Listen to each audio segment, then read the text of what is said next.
ગુજરાતી સાહિત્યના સ્વાતંત્ર્ય કાળના યુગ કવિ, યુગ મૂર્તિ કવિ, જેમને આદરણીય કહેવું પડે એવા કવિ, રાષ્ટ્રીય શાયર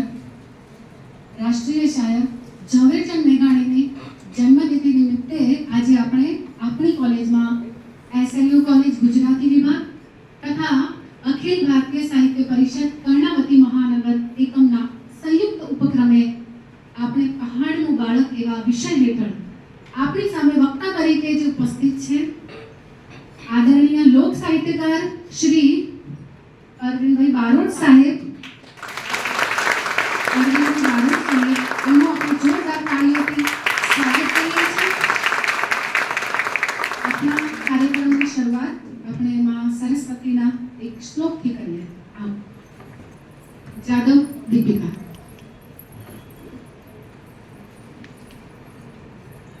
या कुंदे तु तुषार हार धवला या शुभ्रवस्त्रावृता या वीणावरदण्ड मंडितकरा या श्वेत पद्मासना या Brahma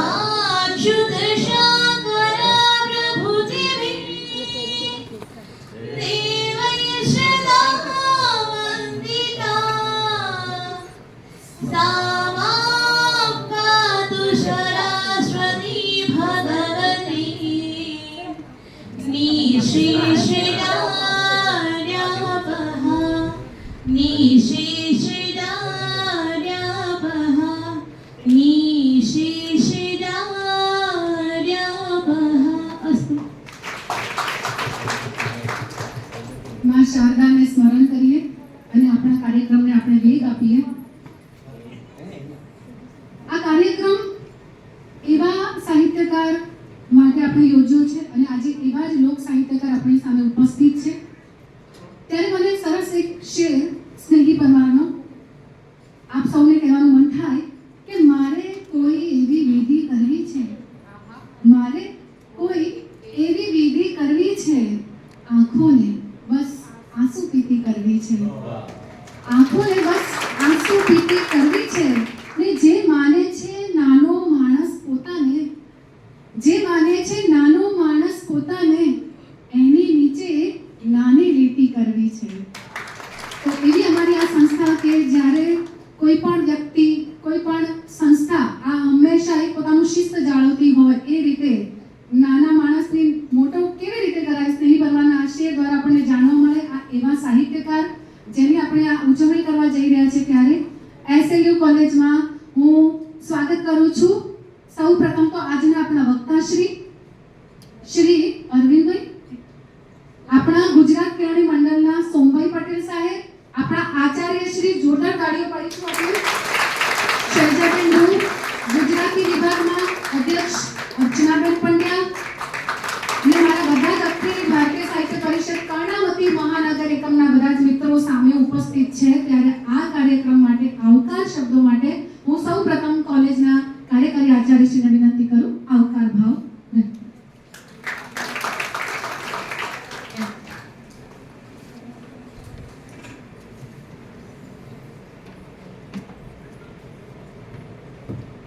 Good morning all of you.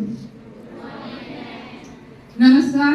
Gujarat Shri केवड़ी Mandal संचालित SLU arts and HNP Thakur commerce college for women यानी श्री लाल शंकर उमिया शंकर आर्ट्स અને શ્રી હરિવર્ધન અને Padmaben Thakor commerce college for women ના ગુજરાતી વિભાગ તથા અખિલ ભારતીય સાહિત્ય પરિષદ કર્ણાવતી મહાનગર એકમ અમદાવાદના સંયુક્ત ઉપક્રમે આયોજિત મુરબ્બી શ્રી ઝવેરચંદ મેઘાણીની 127મી જન્મ જયંતિ નિમિત્તે આયોજિત પહાડનું બાળક ઝવેરચંદ મેઘાણી વિષયક વક્તવ્ય તેમજ ગાન કાર્યક્રમમાં આપણે આપણું હાર્દિક સ્વાગત કરીએ.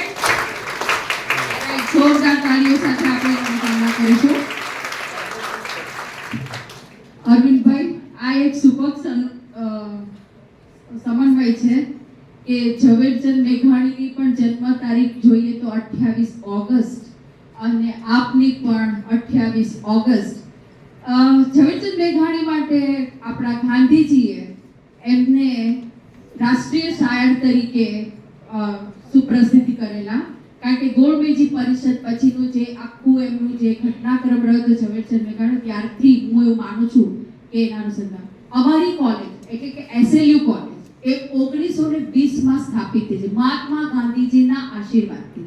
એટલે હું જો એને કનેક્ટ કરું તો મહાત્મા ગાંધીજીના આશીર્વાદથી સ્થાપિત અમારી કોલેજ, એની અંદર આજનું આ સભાખંડ અને એની અંદર ઝવેરચંદ મેઘાણી કે જેને રાષ્ટ્રીય શાયર તરીકે ગાંધીજી અને એની અંદર આપનું વક્તવ્ય, આવો એક સરસ સુભગ સમન્વય છે એનો અમને સવિશેષ આનંદ છે. આપનું સ્વાગત છે. આપણી સાથે જે આજે વક્તા તરીકે ઉપસ્થિત છે, બેટા આપણે એમના જન્મદિવસે એને તાળીઓથી વધાવ્યું, પણ એમનો જો ટૂંક પરિચય આપો તો તેઓ એમનો જન્મ અરવિંદભાઈનો મૂળમાં જન્મ એમનો ભાવનગરમાં થયેલો છે, બાળપણ એમનું સાવરકુંડલામાં વીતેલું છે અને શિક્ષણ પણ એમને સાવરકુંડલાથી કરેલું. નોંધપાત્ર બાબત એ કે બેંક ઓફ બરોડા, કચ્છ, અંજાર અને ભાવનગરમાં એમને પોતાની સર્વિસ પણ કરેલી છે. પણ આજે એવું કહેવાય કે સૂર અને શબ્દના પ્રથમ અંકુર બેથલપુરમાં ગામના માતાજીના મંદિરમાં હાર્મોનિયમ અને રામાયણ પડ્યા રહેતા તેનું સતત સેવન કરનાર એટલે આજના આપણા વક્તા શ્રી અરવિંદભાઈ. લોક સંગીતના કાર્યક્રમો હોય, આલ્બમ્સ હોય, ફિલ્મો હોય, 45 વર્ષની એમની કારકિર્દી છે. દેશ વિદેશમાં 5000 થી પણ વધારે કાર્યક્રમો એમણે આપી ચૂક્યા છે. 600 આલ્બમ્સ અને 150 જેટલી ફિલ્મો, 8200 જેટલા ગીત એમના રેકોર્ડ થયેલા છે. બહુ સરસ. લોકગીત, ભજન, ગરબા, લગ્ન ગીત, લોકવાર્તા, દુહાછંદ, સંગીત રૂપક વગેરે અનેકવિધ જે સાહિત્યના પ્રકારો છે એના એમના આલ્બમ્સ પણ બહાર પડ્યા છે. ફિલ્મોની વાત કરીએ તો એમને અનેકવિધ એવોર્ડોથી સન્માનિત કરવામાં આવેલા છે. એમાં પછી એ શ્રેષ્ઠ ગાયક તરીકેનું હોય, શ્રેષ્ઠ ગીતકાર, શ્રેષ્ઠ સંગીતકાર, શ્રેષ્ઠ કથા, પટકથા, સંવાદ લેખક તરીકે તેમજ શ્રેષ્ઠ દિગ્દર્શક તરીકે પણ એમને એવોર્ડોથી સન્માનવામાં આવ્યા છે. મોરારી બાપુથી આપણે બધા પરિચિત છે. લોક સાહિત્યમાં પ્રદાન માટે પૂજ્ય મોરારી બાપુ તરફથી કવિ કાગ એવોર્ડથી પણ એવો સન્માનિત છે. એમના અનેકવિધ પુસ્તકો પણ પ્રકાશિત થયેલા છે. જેનો ટૂંકમાં પરિચય કરાવો તો ગળથુથીની ગંગાજળ, 99નો ધક્કો, ખમ્મા, સોરઠ દેશને, મોર જાજે ઉગમને દેશ, હરિ તારા નામ છે હજાર, વરત વર્તોલા, ખાતર માથે દીવો, રીત રિવાજ, પ્રેમલોક, જળજળિયાને કાંઠે, આવકારો મીઠો આપજે. કવિ કાગની રચનાઓ એમને એમાં સંપાદન કરેલું છે. તો ઘણી બધી બાબતોથી જેઓનું વ્યક્તિત્વ નિખરેલું છે એવા અરવિંદભાઈ, આપનું SLU કોલેજમાં અમે સ્વાગત કરીએ છીએ. અમારું ટ્રસ્ટ ગુજરાત સિક્યોરિટી મંડળ ટ્રસ્ટ એમના નિયામક તરીકે ઉપસ્થિત સોમાભાઈ પટેલ સાહેબ, આપનું પણ અમે સ્વાગત કરીએ છીએ. મિત્રો, મને એ વાતનો પણ બહુ વિશેષ આનંદ છે કે માત્ર અરવિંદભાઈ નહીં પણ સાહિત્ય સાથે સંકળાયેલા અને ખાસ કરીને જે અખિલ ભારતીય સાહિત્ય પરિષદ કર્ણાવતી એકમ મહાનગર એકમ સાથે સંકળાયેલા મિત્રો પણ અત્યારે ઉપસ્થિત છે. એમને પણ આપણે, હું એક પછી એક નામ બોલું, એમને પણ આપણે તાળીઓના ગડગડાટથી વધાવીશું. કારણ કે હવે છે ને બેટા એવું છે કે કોઈ સીમા કોઈને બાંધતી નથી. જુદા જુદા ફિલ્ડના લોકો પણ સાહિત્ય, લોક જીવન આ બધાની સાથે સંકળાયેલા, કારણ કે આખરે આપણે બધા માનવીઓ છીએ, રાઈટ બેટા? તો જેમનું પણ આપનામાંથી ના બોલું તો સહેજ હાથ ઊંચો કરી અને સહેજ મોં થજો કે જેથી કરીને થાય. વિનોદભાઈ સિંધરોજા, સહેજ ઊભા થશો તો સહેજ ઊભા થશે કરીને પાછળ દેખાય. આમ જોઈએ ને તો એ પોલીસ તંત્ર સાથે સંકળાયેલા છે. તબલા ખૂબ સરસ વગાડે છે. હા, પોલીસ તંત્ર અને તબલા, બરાબર? પણ છતાં પણ આપનું સ્વાગત છે. આંબેડકર યુનિવર્સિટી સાથે આપણે બધા પરિચિત છે. આંબેડકર યુનિવર્સિટીમાં જેઓ સ્ટુડિયો સંચાલન કરે, તમે આ જે દ્રશ્ય, શ્રાવ્ય અને આ બધી બાબતો સાથે સંકળાયેલા છો, એની બધી ચેનલ્સ દ્વારા બધી પ્રકાશિત થાય તેનો સ્ટુડિયો સંભાળનાર છે અભિષેકભાઈ પંડ્યા, આપનું પણ સ્વાગત છે. શાળા કોલેજો એકબીજાની સાથે શિક્ષણ જગત સાથે સંકળાય, કારણ કે શાળામાંથી જ વિદ્યાર્થી ભણી કરીને આગળ ઉચ્ચતર માધ્યમિક પછી ઉચ્ચ શિક્ષણ લેવા માટે કટિબદ્ધ હોય છે. હું સ્વાગત કરું છું અમૃતભાઈ પટેલ, જેઓ સેન્ટ જોસેફ હાઈસ્કૂલ ગોપીપુરમાં આચાર્ય તરીકે કાર્યરત છે. ઉમેશભાઈ જોશી ગીરધરનગર ઉચ્ચતર માધ્યમિક શાળામાં તો શિક્ષક છે, બીએસસી બીએડ, એ મેથ્સ અને સાયન્સ એ એમનો સબ્જેક્ટ છે. રાઈટ. રિતેશભાઈ બારો, સ્વર્ણિમ ગુજરાત સ્પોર્ટ્સ યુનિવર્સિટી, એની અંદર પણ એ સંકળાયેલા છે. આપ સૌનું તહે દિલથી સ્વાગત કરું છું. અને જેટલી પણ અહીંયા વિદ્યાર્થીઓ શ્રોતા તરીકે ઉપસ્થિત છે, જેટલા અધ્યાપક મિત્રો ઉપસ્થિત છે, એમનું પણ આપણે હાર્દિક સ્વાગત કરીએ છીએ. જ્યારે આજનું આ વક્તવ્ય થવા જઈ રહ્યું છે, ત્યારે મને એટલું તો ચોક્કસ કહેવાની ઈચ્છા થાય કે ઘટમાં ઘોડા થનગને ને આતમ વિંજે પાંખ, અણગીઠેલી ભૂમ પર યૌવન માટે આંખ. આજે તમારી આંખો પણ કદાચ આજના કાર્યક્રમ તરફ મીટ માંડીને બેઠેલી છે. આ બધા ઝવેરચંદ મેઘાણી રચિત પંક્તિઓ છે. નથી જાણ્યું અમારે પંથશી આફત પડી છે, ખબર છે આટલી કે માટની હાકલ પડી છે. આ એટલા માટે કહેવાનું કે આપણા ઝવેરચંદ મેઘાણીને આપણા સ્વાતંત્ર્યના યુગ પ્રવર્તક તરીકે પણ એમની નામના છે. અને હમણાં 77મો સ્વાતંત્ર્ય દિવસ આપણે બધાએ ઉજવ્યો, અને આવા પ્રસંગે આપણે ત્યાં શાયરના જ અનુસંધાનમાં કાર્યક્રમ ગોઠવાતો હોય તો એનો આપણને સૌને આનંદ હોય જ. જનનીના હૈયામાં પોઢનતા પોઢનતા પીતું કસું. વિમેન કોલેજ છે, માતૃશક્તિની હંમેશા કામના કરેલી છે એમણે, અને માતૃભૂમિ હોય, માતૃ સંસ્થા હોય, હંમેશા એ આપણા જીવનમાં એનો અનેરો જ એક જગ્યા હોય છે. ગાંધીજી જેમને રાષ્ટ્રીય ચાલક તરીકેનું બિરુદ આપી નવાજા છે, એવા ઝવેરચંદ મેઘાણી ને ત્યાં એના અનુસંધાનમાં પહાડનું બાળક એટલા માટે કે ચોટીલામાં એમનું બાળપણ વીત્યું, અને એટલા માટે એ પહાડી વિસ્તાર છે, એટલા માટે એને પહાડી બાળક તરીકે પોતાને ગણતા હતા. તો છેલ્લે માત્ર 2 લાઈન કહીને મારી વાતને વિરામ આપીશ કે જિંદગી બદલવા માટે લડવું પડે છે. જિંદગી બદલવા માટે લડવું પડે છે, પણ જિંદગી સહેલી કરવા સમજવું પડે છે. અને કદાચ આજના વક્તવ્યમાંથી આપને ઘણી બધી સમજ કેળવાશે એવી આશા સાથે થેન્ક યુ વેરી મચ. અહીંયા મારા ગુજરાતી વિભાગના ડોક્ટર અર્ચનાબેન પંડ્યા અધ્યક્ષ સ્થાન ધરાવે છે, અને ડોક્ટર વર્ષાબેન પ્રજાપતિ કે જેઓ પણ ઘણી સારા કવિયત્રી છે, સાહિત્ય જગત સાથે પણ સંકળાયેલા છે. તો એ બંને બહેનોને પણ આજના પ્રસંગે શુભેચ્છા પાઠવું. Thank you madam. જ્યારે પણ આવા સાહિત્યિક ઉપક્રમ આપણે યોજીએ છીએ, ત્યારે આપણે સૌને એવું વિદિત છે કે આપણા આચાર્યશ્રી એમના આવકાર ભાવ સાથે મહેમાનનું સ્વાગત તો કરે છે, પણ વિદ્યાર્થીનીઓને પણ ઉર્જા મળે. સાહિત્યની દુનિયામાં શું કામ થઈ રહ્યું છે એ વિશે પોતે પણ થોડુંક એવી સૂઝ સમજ આપણી સામે પ્રદર્શિત કરે છે. તમે જોયું હશે કે સાહેબનો કેટલો સુંદર પરિચય આપ્યો. જ્યારે આપણે એમનું વક્તવ્ય સાંભળીશું ત્યારે એ બધું એમાં તમને ઝળકતું જોવા મળશે.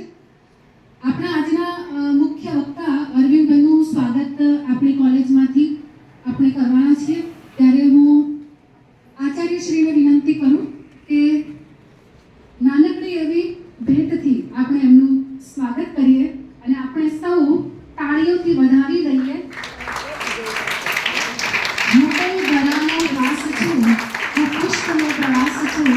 હું તો ધરાનો હાસ છું, હું પુષ્પનો પ્રવાસ છું. નથી તો ક્યાંય નથી, જુઓ તો આસપાસ છું. સાહેબનું સ્વાગત કર્યું છે.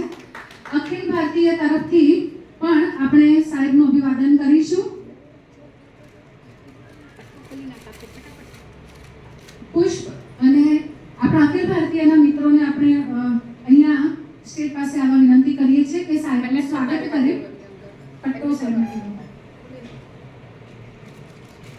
અમૃતભાઈ સેજ એને ખોલી નાખો. આવો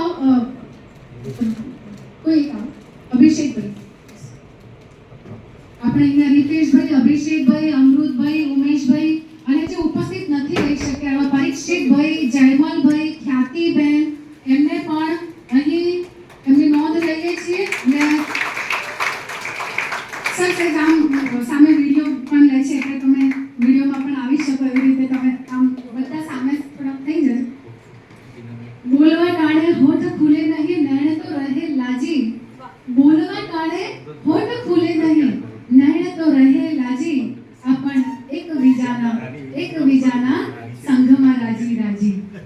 રાજેન્દ્ર શાહની આ સુંદર પંક્તિથી આપણે સરને ફરીથી અભિવાદન કરીએ છીએ. મંડળના પ્રતિનિધિ આપણા નિયામક શ્રી સોમભાઈ સાહેબને હું વિનંતી કરું કે આપ શુભેચ્છા વચન 2 શબ્દો કહો અને અમારા આ કાર્યક્રમની શોભા વધારો. સર.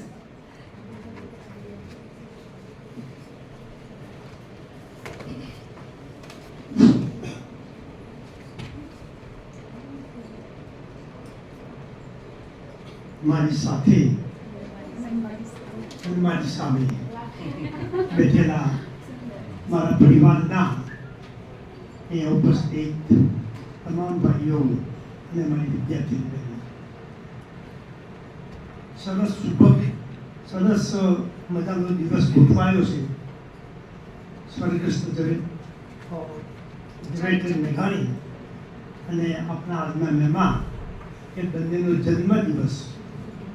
ખરેખર આમ તો આપણા મહેમાનને હું આમ થોડા ઘણા ઓળખતો હતો, મેં વખતે ક્યાંક જોયેલા છે, પણ આજે જે સરસ બધાનું અમારા ગુજરાતી વિભાગના પ્રાધ્યાપક મિત્રોએ ગોઠવણી કરી એ બદલ હું એ બંને બહેનોને ખૂબ અભિનંદન આપું છું. તમે સૌ આજે અમારી સંસ્થામાં ઉપસ્થિત થયા છો, હાજર રહ્યા છો આ પ્રસંગે, આપ સૌને હું આવકારું છું. અને એક વાત કહીને મારી વાત પૂરી કરું છું કે ભારત જ્યારે આઝાદ નહોતું થયું અને દક્ષિણ આફ્રિકામાં ગુરમેજી પરિષદો ભરાતી હતી આઝાદી બાબતમાં, ગાંધીજી ઘણી વખતે ત્યાં ગયેલા પણ નિષ્ફળતા મળતી, અને ફરીથી જ્યારે છેલ્લી વખત જવાનો પ્રસંગ બન્યો ત્યારે મુંબઈના દરિયા કિનારા ઉપર ગાંધીજીને વળાવવા માટે હજારોની બેદની ભેગી થઈ હતી, અને એમાં ઝવેરચંદ મેઘાણી પણ હાજર હતા. અને મેઘાણીજીએ એ વખતે ગીત ગાયેલું કે છેલ્લો કટોરો ઝેરનો આપી જજે બાપુ, સાગર કિનારા અંજલિના ઢોર જેવા. એ વાત જ્યારે યાદ કરીએ છીએ ત્યારે આપણે આ આઝાદ ભારત આજે જે આપણે જે શ્વાસ લઈ રહ્યા છે એવું પરિણામ છે. એટલે મેઘાણીજીનો ફાળો પણ આપણે કહીએ તો નાનો સુનો ન કહી શકાય. આપ સૌ આજે આ જન્મ દિવસે ઉપસ્થિત રહ્યા છો, આપ સૌને ફરીથી આવકારું છું. આભાર. ખૂબ ખૂબ આભાર સાહેબ.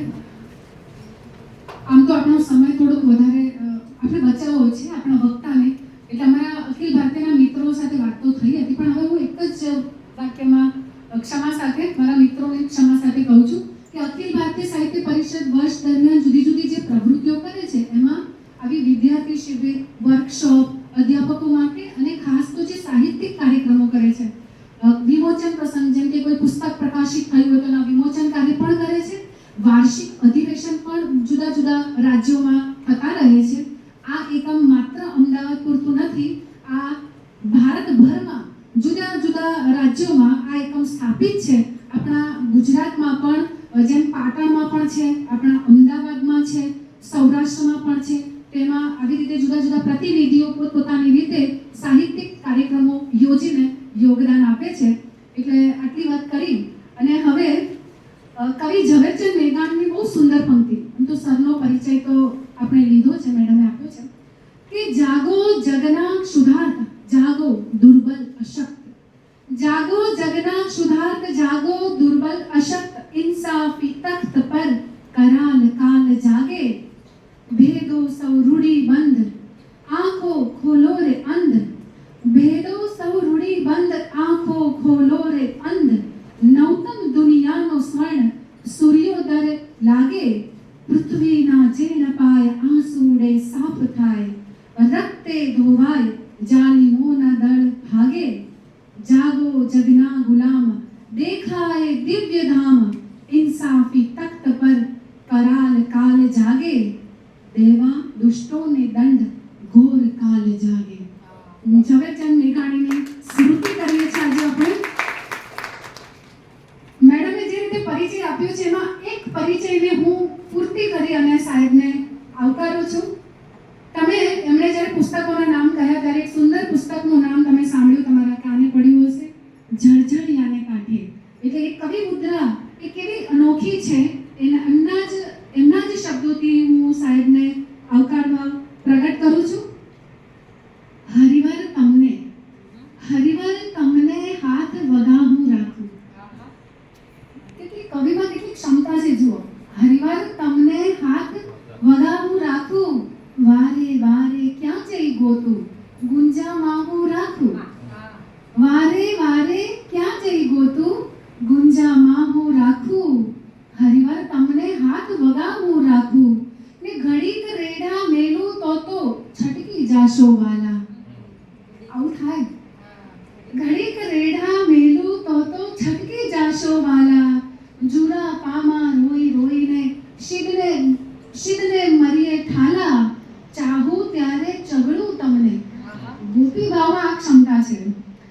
ચાહું ત્યારે ચગડો તમને, ચાહું ત્યારે ચાખું, હરિવર તમને હાથ વગા હું રાખું.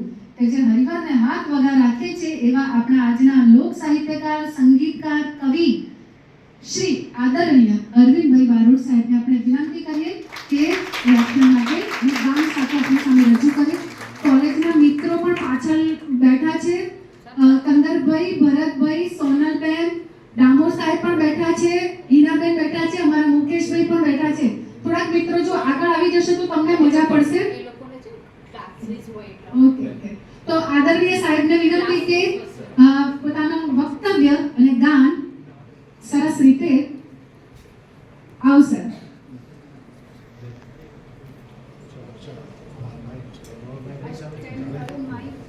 ત્યાં છે પણ એ પછી અનુકૂળ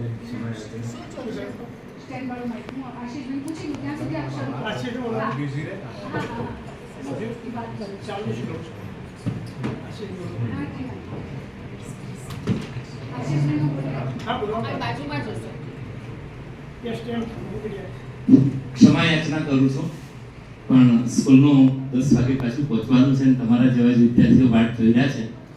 અને આજે ત્રિવેણી સંગમ ઝવેરચંદ મેઘાણી આપણે જોયા નથી, પણ એમના જ પ્રતિકૃતિ રૂપ આજે બારોટ સાહેબ, અરવિંદભાઈ આપણી વચ્ચે તમારી કોલેજમાં છે ત્યારે એમનો આજે જન્મદિવસ પણ છે. એટલે એ જન્મદિવસે આપણે ખૂબ તમે ખૂબ સુંદર રીતે એમને આવકાર્યા અને એમનો યશ કીર્તિમાં વધારો કર્યો. અને છેલ્લે હું જતા પણ સાહેબ માટે એક મંત્ર બોલીને જાઉં છું. સ્વસ્ત્યસ્તુ તે કુશલમસ્તુ ચિરાયુરસ્તુ ગોવાજીરસ્તુ ધનધાન્ય સમૃદ્ધિરસ્તુ ऐश्वर्यमस्तु बलमस्तु रिपुक्षयोस्तु वंशे सदैव भवतां हरिभक्तिरस्तु वंशे सदैव भवतां हरिभक्तिरस्तु. ओम मंगलम भगवान विष्णु मंगलम गरुड़ध्वज मंगलम पुंडरीकाक्षो मंगलाय तनो हरि. जन्मदिवसस्य शुभ शुभेच्छा.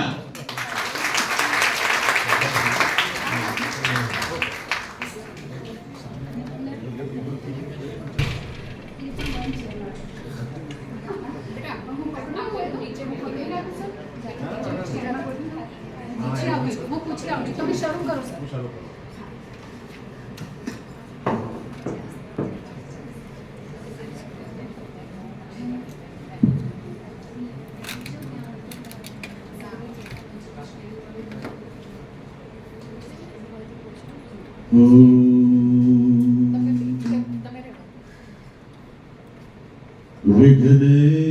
विघ्नेश्वराय वरदाय सुरप्रियाय लंबोदराय सकलाय जगद्विताय नारायणाय श्रुतियग्र विभूषिताय गौरीसुताय गणनाथ नमोस्तुते. माया कुंडलिनी क्रिया मधुमते काले कला मालिनी मातंगी विजया जया भगवती देवी शिवा शांभवी शक्ति शंकर वल्लभा त्रिनयना वाग्वादिनी भैरवी ह्रींकारी त्रिपुरा परा परवै माता कुमारी त्रसी कर्पूर गौरम करुणावतारम संसार सारम भुजगेन्द्रहारम सदा वसंतम हृदयारविंदे भवं भवानी सहितं नमामि. मुखं करोति वाचालं पंगुं लंघयते गिरिं यत्कृपातमहं वन्दे परमानंदमाधवम्. સ્તુતિ જ્યારે કરીએ ત્યારે માત્ર પ્રાર્થનાનો ભાવ નથી હોતો, એક ઋણ સ્વીકાર પણ હોય છે. દરેક ક્ષણ જે આપણને પ્રાપ્ત થાય છે એ સુખની હોય કે દુઃખની હોય, લાભની હોય કે હાનિની હોય, કોઈ પણ ક્ષણ છે એ કંઈક ને કંઈક લઈને આવે છે. આપણને ગમતું પણ હોય, આપણને ન ગમતું પણ હોય. પ્રાર્થનાની સ્તુતિ જ્યારે કરીએ ત્યારે નથી માંગણી હોતી. હું જ્યારે પ્રાર્થના કરું ત્યારે હંમેશા ઋણ સ્વીકાર કરું છું કે આ ક્ષણ તે મને આપી, હે પરમ પિતા, હે ઈશ્વર, હે ભગવતી, હે ગોડ, હે ખુદા, આઈ એમ થેન્કફુલ ટુ યુ. આ ક્ષણ મારા માટે એટલી મહત્વની છે કે આજે એક તો મારો જન્મદિવસ તો ઠીક છે, સાચું કહું ને તો આપણી એ પરંપરા જ નથી માણસનો જન્મદિવસ મનાવવો હોય. જન્મદિવસ એટલે બર્થડે એનો જ મનાવવાનો હોય કે કાં તો ઈશ્વરનો અવતાર હોય, કાં ફરિશ્તો હોય, પૈગંબર હોય, દેવદૂત હોય, એટલે ઈશ્વરીય અંશ ધરાવતી વ્યક્તિ હોય, અવતારી હોય, એનો જન્મદિવસ મનાવવાનો હોય. રામનવમી મનાવીએ, કૃષ્ણ જન્માષ્ટમી મનાવીએ, હનુમાન જયંતિ મનાવીએ, જીસસનો આપણે ક્રિસમસ મનાવીએ. માણસની માત્ર તિથિ હોય ઉજવવાની, એનું નિર્વાણ થાય ત્યારે. કારણ કે આખા જીવનનો સરવાળો છે એ છેલ્લી ક્ષણમાં આવતો હોય છે. એ છેલ્લી ક્ષણ યાદ રાખીને તિથિ ઉજવવાની હોય છે. પણ આપણે ત્યાં પરંપરા છે ને જન્મદિવસની પશ્ચિમમાંથી આવી છે. બાકી આપણે તો જન્માષ્ટમી ઉજવવાવાળા, રામનવમી વાળા. માણસનો જન્મ ઉજવવાનો હોય જ નહીં, કારણ કે માણસ કંઈ કરતો નથી. અહીંયા આવીને જે કંઈ કરે છે તો તે કરે છે, પરમ શક્તિ કરે છે, એ પરમ ચેતના કરે છે. અને બીજું તમને કહું, મારી એક અંગત હંમેશા એક લાગણી રહી છે કે આ જગતમાં અસંખ્ય પશુ પંખીઓ છે, પ્રાણીઓ છે, જીવજંતુ છે, એમાં માણસ સૌથી વિશેષ છે. અને એ માણસમાં પણ મારા લખાણમાં પણ એ વસ્તુ આવે છે કે સ્ત્રી અને પુરુષ બેની યોજના કરી છે સર્જનહારે. એમાં સ્ત્રી શ્રેષ્ઠ છે, કારણ કે એના થકી સૃષ્ટિ ચાલે છે. સ્ત્રી સૃષ્ટિ ચલાવે છે, એ સૃષ્ટિનું પાલન પોષણ કરે છે ઈશ્વર થકી. અને સંસારનો જે ધરી કહેવાય, જેને અંગ્રેજીમાં એક્સલ કહે, તો એ ધરી છે સંસારની, એ સ્ત્રી છે. અને સ્ત્રીનું પ્રાથમિક સ્વરૂપ છે દીકરી છે. એટલે હંમેશા હું દીકરીને, તમે બધી દીકરીઓ છો મારી, હું તમને વંદન કરું છું, હું તમને પ્રણામ કરું છું. દીકરી તત્વ, પુત્રી તત્વ, કન્યા તત્વ અને સ્ત્રીનું જે પ્રાથમિક સ્વરૂપ છે, કોઈ પણ સ્ત્રી છે પહેલા દીકરી હોય છે, એટલે દીકરી હંમેશા વંદનીય હોય છે. મને વર્ષાબેને જ્યારે આ બાબતમાં ફોન કર્યો કે અમારી કોલેજ છે એ દીકરીઓની કોલેજ છે, એ જ ક્ષણે મેં કીધું કે બીજી કોઈ ચિંતા નહીં કરવાની, મારી સગવડ અગવડ કોઈ ઔપચારિકતા કશું જ નહીં.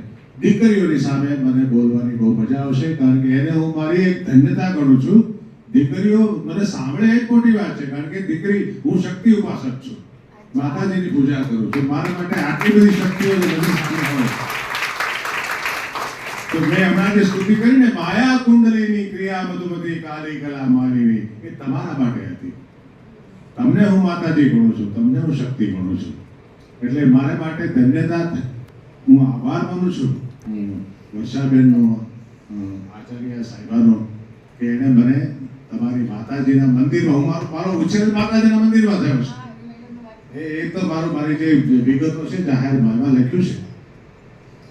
બીજો મને આનંદ એ થયો છે કે પિથલપુર નામનું ગામ છે, મેઘાણી સુધી આ વાત મેઘાણી સુધી જશે.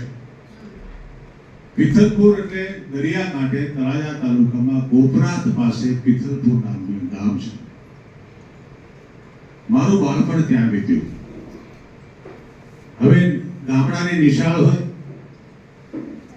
દફતર મૂકીને ગમે ત્યાં રખડવાની છૂટ હોય, કોઈ પૂછે પણ નહીં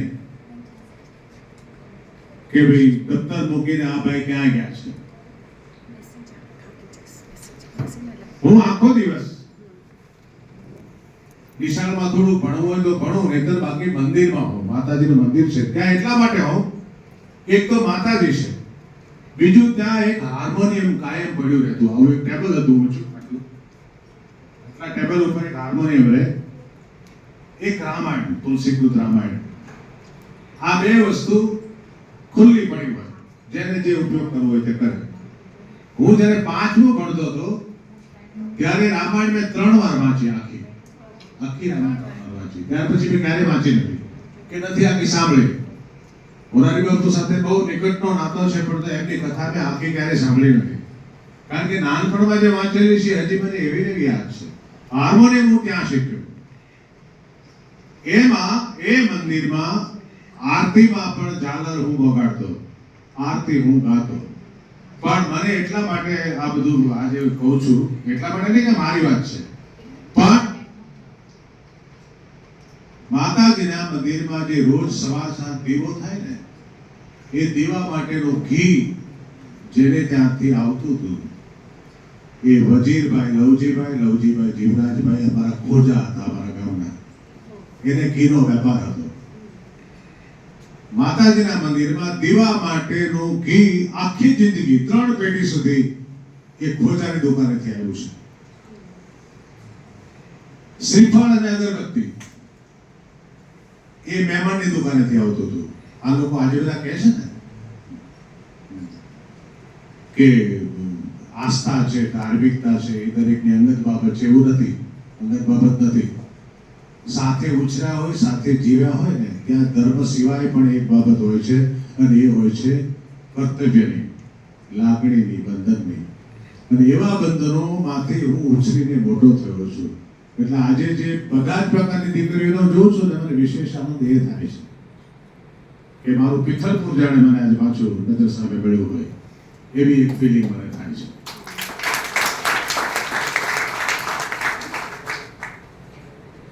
એ જ વખતે પિથલપુરમાંથી જ તે મેઘાણી સાથેનું મારું અનુસંધાન બંધાયું 10 વર્ષની ઉંમરે. મારા પિતાશ્રી, મારા બાપુ,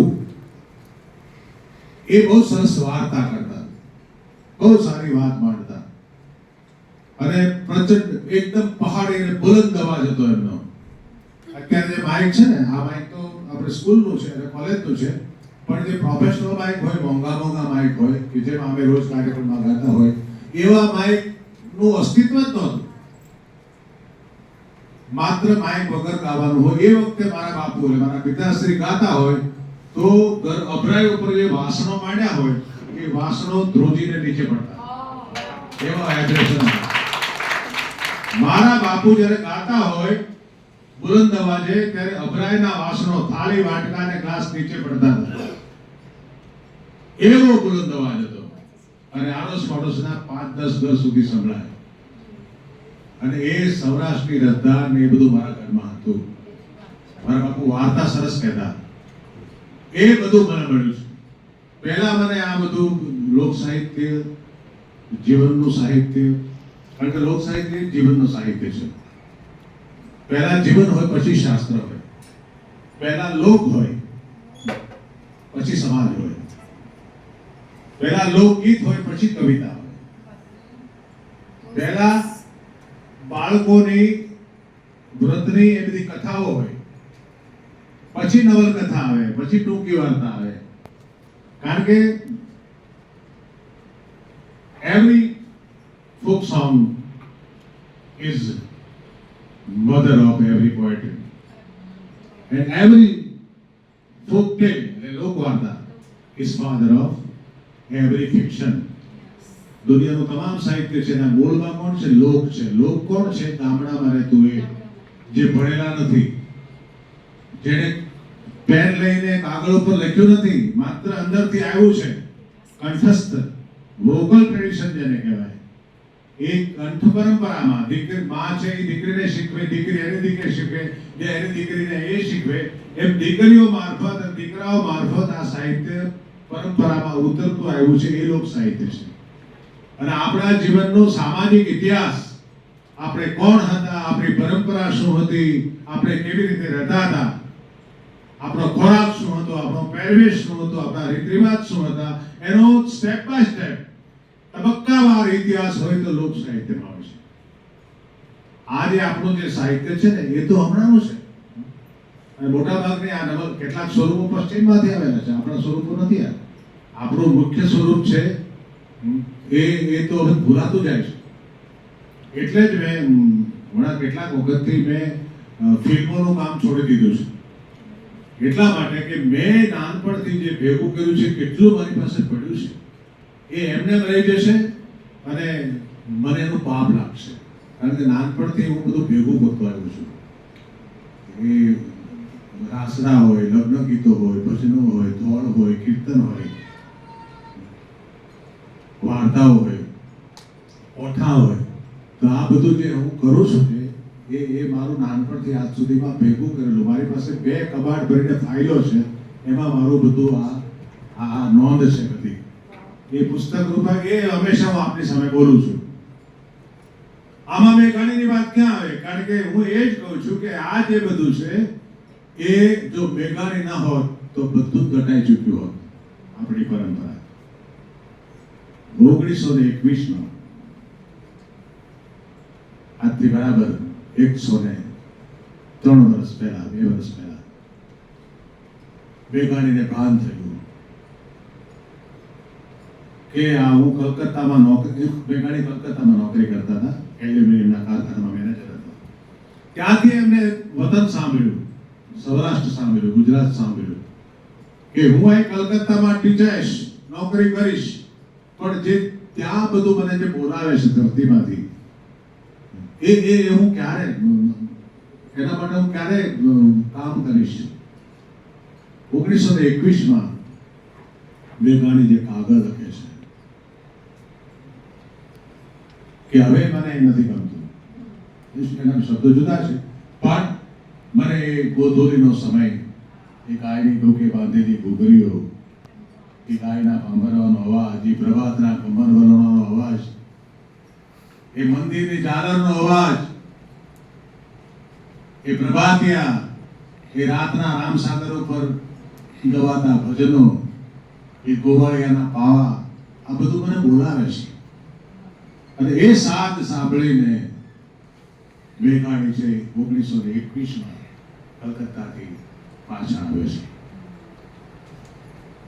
1896માં ઓગસ્ટની 28 તારીખે મેઘાણીનો જન્મ થયો. 1921માં એ સમર્પિત થયા સાહિત્યને, અને 1947માં એમની જીવન લીલા પૂરી થઈ, માત્ર 50 વર્ષની ઉંમરે.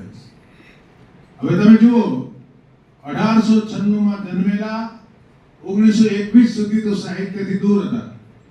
21 થી તે 1947 સુધી, એટલે 25-26 વર્ષ સુધી, માત્ર 25-26 વર્ષ, એમાં એણે જે કામ કર્યું છે ને, હું મેઘાણીનો મહિમા એટલે છે કે માત્ર 25 વર્ષમાં એ માણસે એટલું કામ કર્યું છે કે 2.5-3 જન્મ લઈએ ને તોય આપણાથી ના થાય.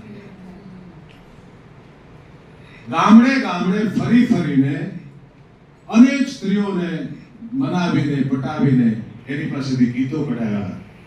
અભણ ગામડાના માણસોની સાથે બેસીને એની પાસેથી વાતો કઢાવી, અને એ બધું જે બોલતા જાય, સ્ત્રીઓ ગાતી જાય, એને એક તો સંકોચ, 60-70 વર્ષ પહેલાની આ વાત, એ સંકોચ કેવો હશે, કે મર્યાદાઓ કેવી હશે, સ્ત્રીઓની પાસે બોલાવવું અને એની પાસે દોડાવવું એ કઈ સહેલી વાત નહોતી.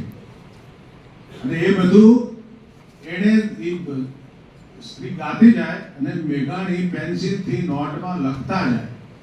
અત્યારે આપણે મોબાઈલમાં સીધું રેકોર્ડ કરી લઈએ છીએ, એવી સગવડતા નહોતી. ટેપ રેકોર્ડ નહોતા, કેમેરા નહોતા, ફોટા પણ શેના પાડવા. પણ એ માણસે હાથેથી પેન્સિલથી લખીને 90 જેટલા પુસ્તકો લખ્યા. 25 વર્ષમાં એણે જે કામ કર્યું છે, એટલા બધા લોકગીતો, 4 પુસ્તકો એમણે માત્ર લોકગીતોના આપ્યા, રાહડાના લગ્ન ગીતો આપ્યા.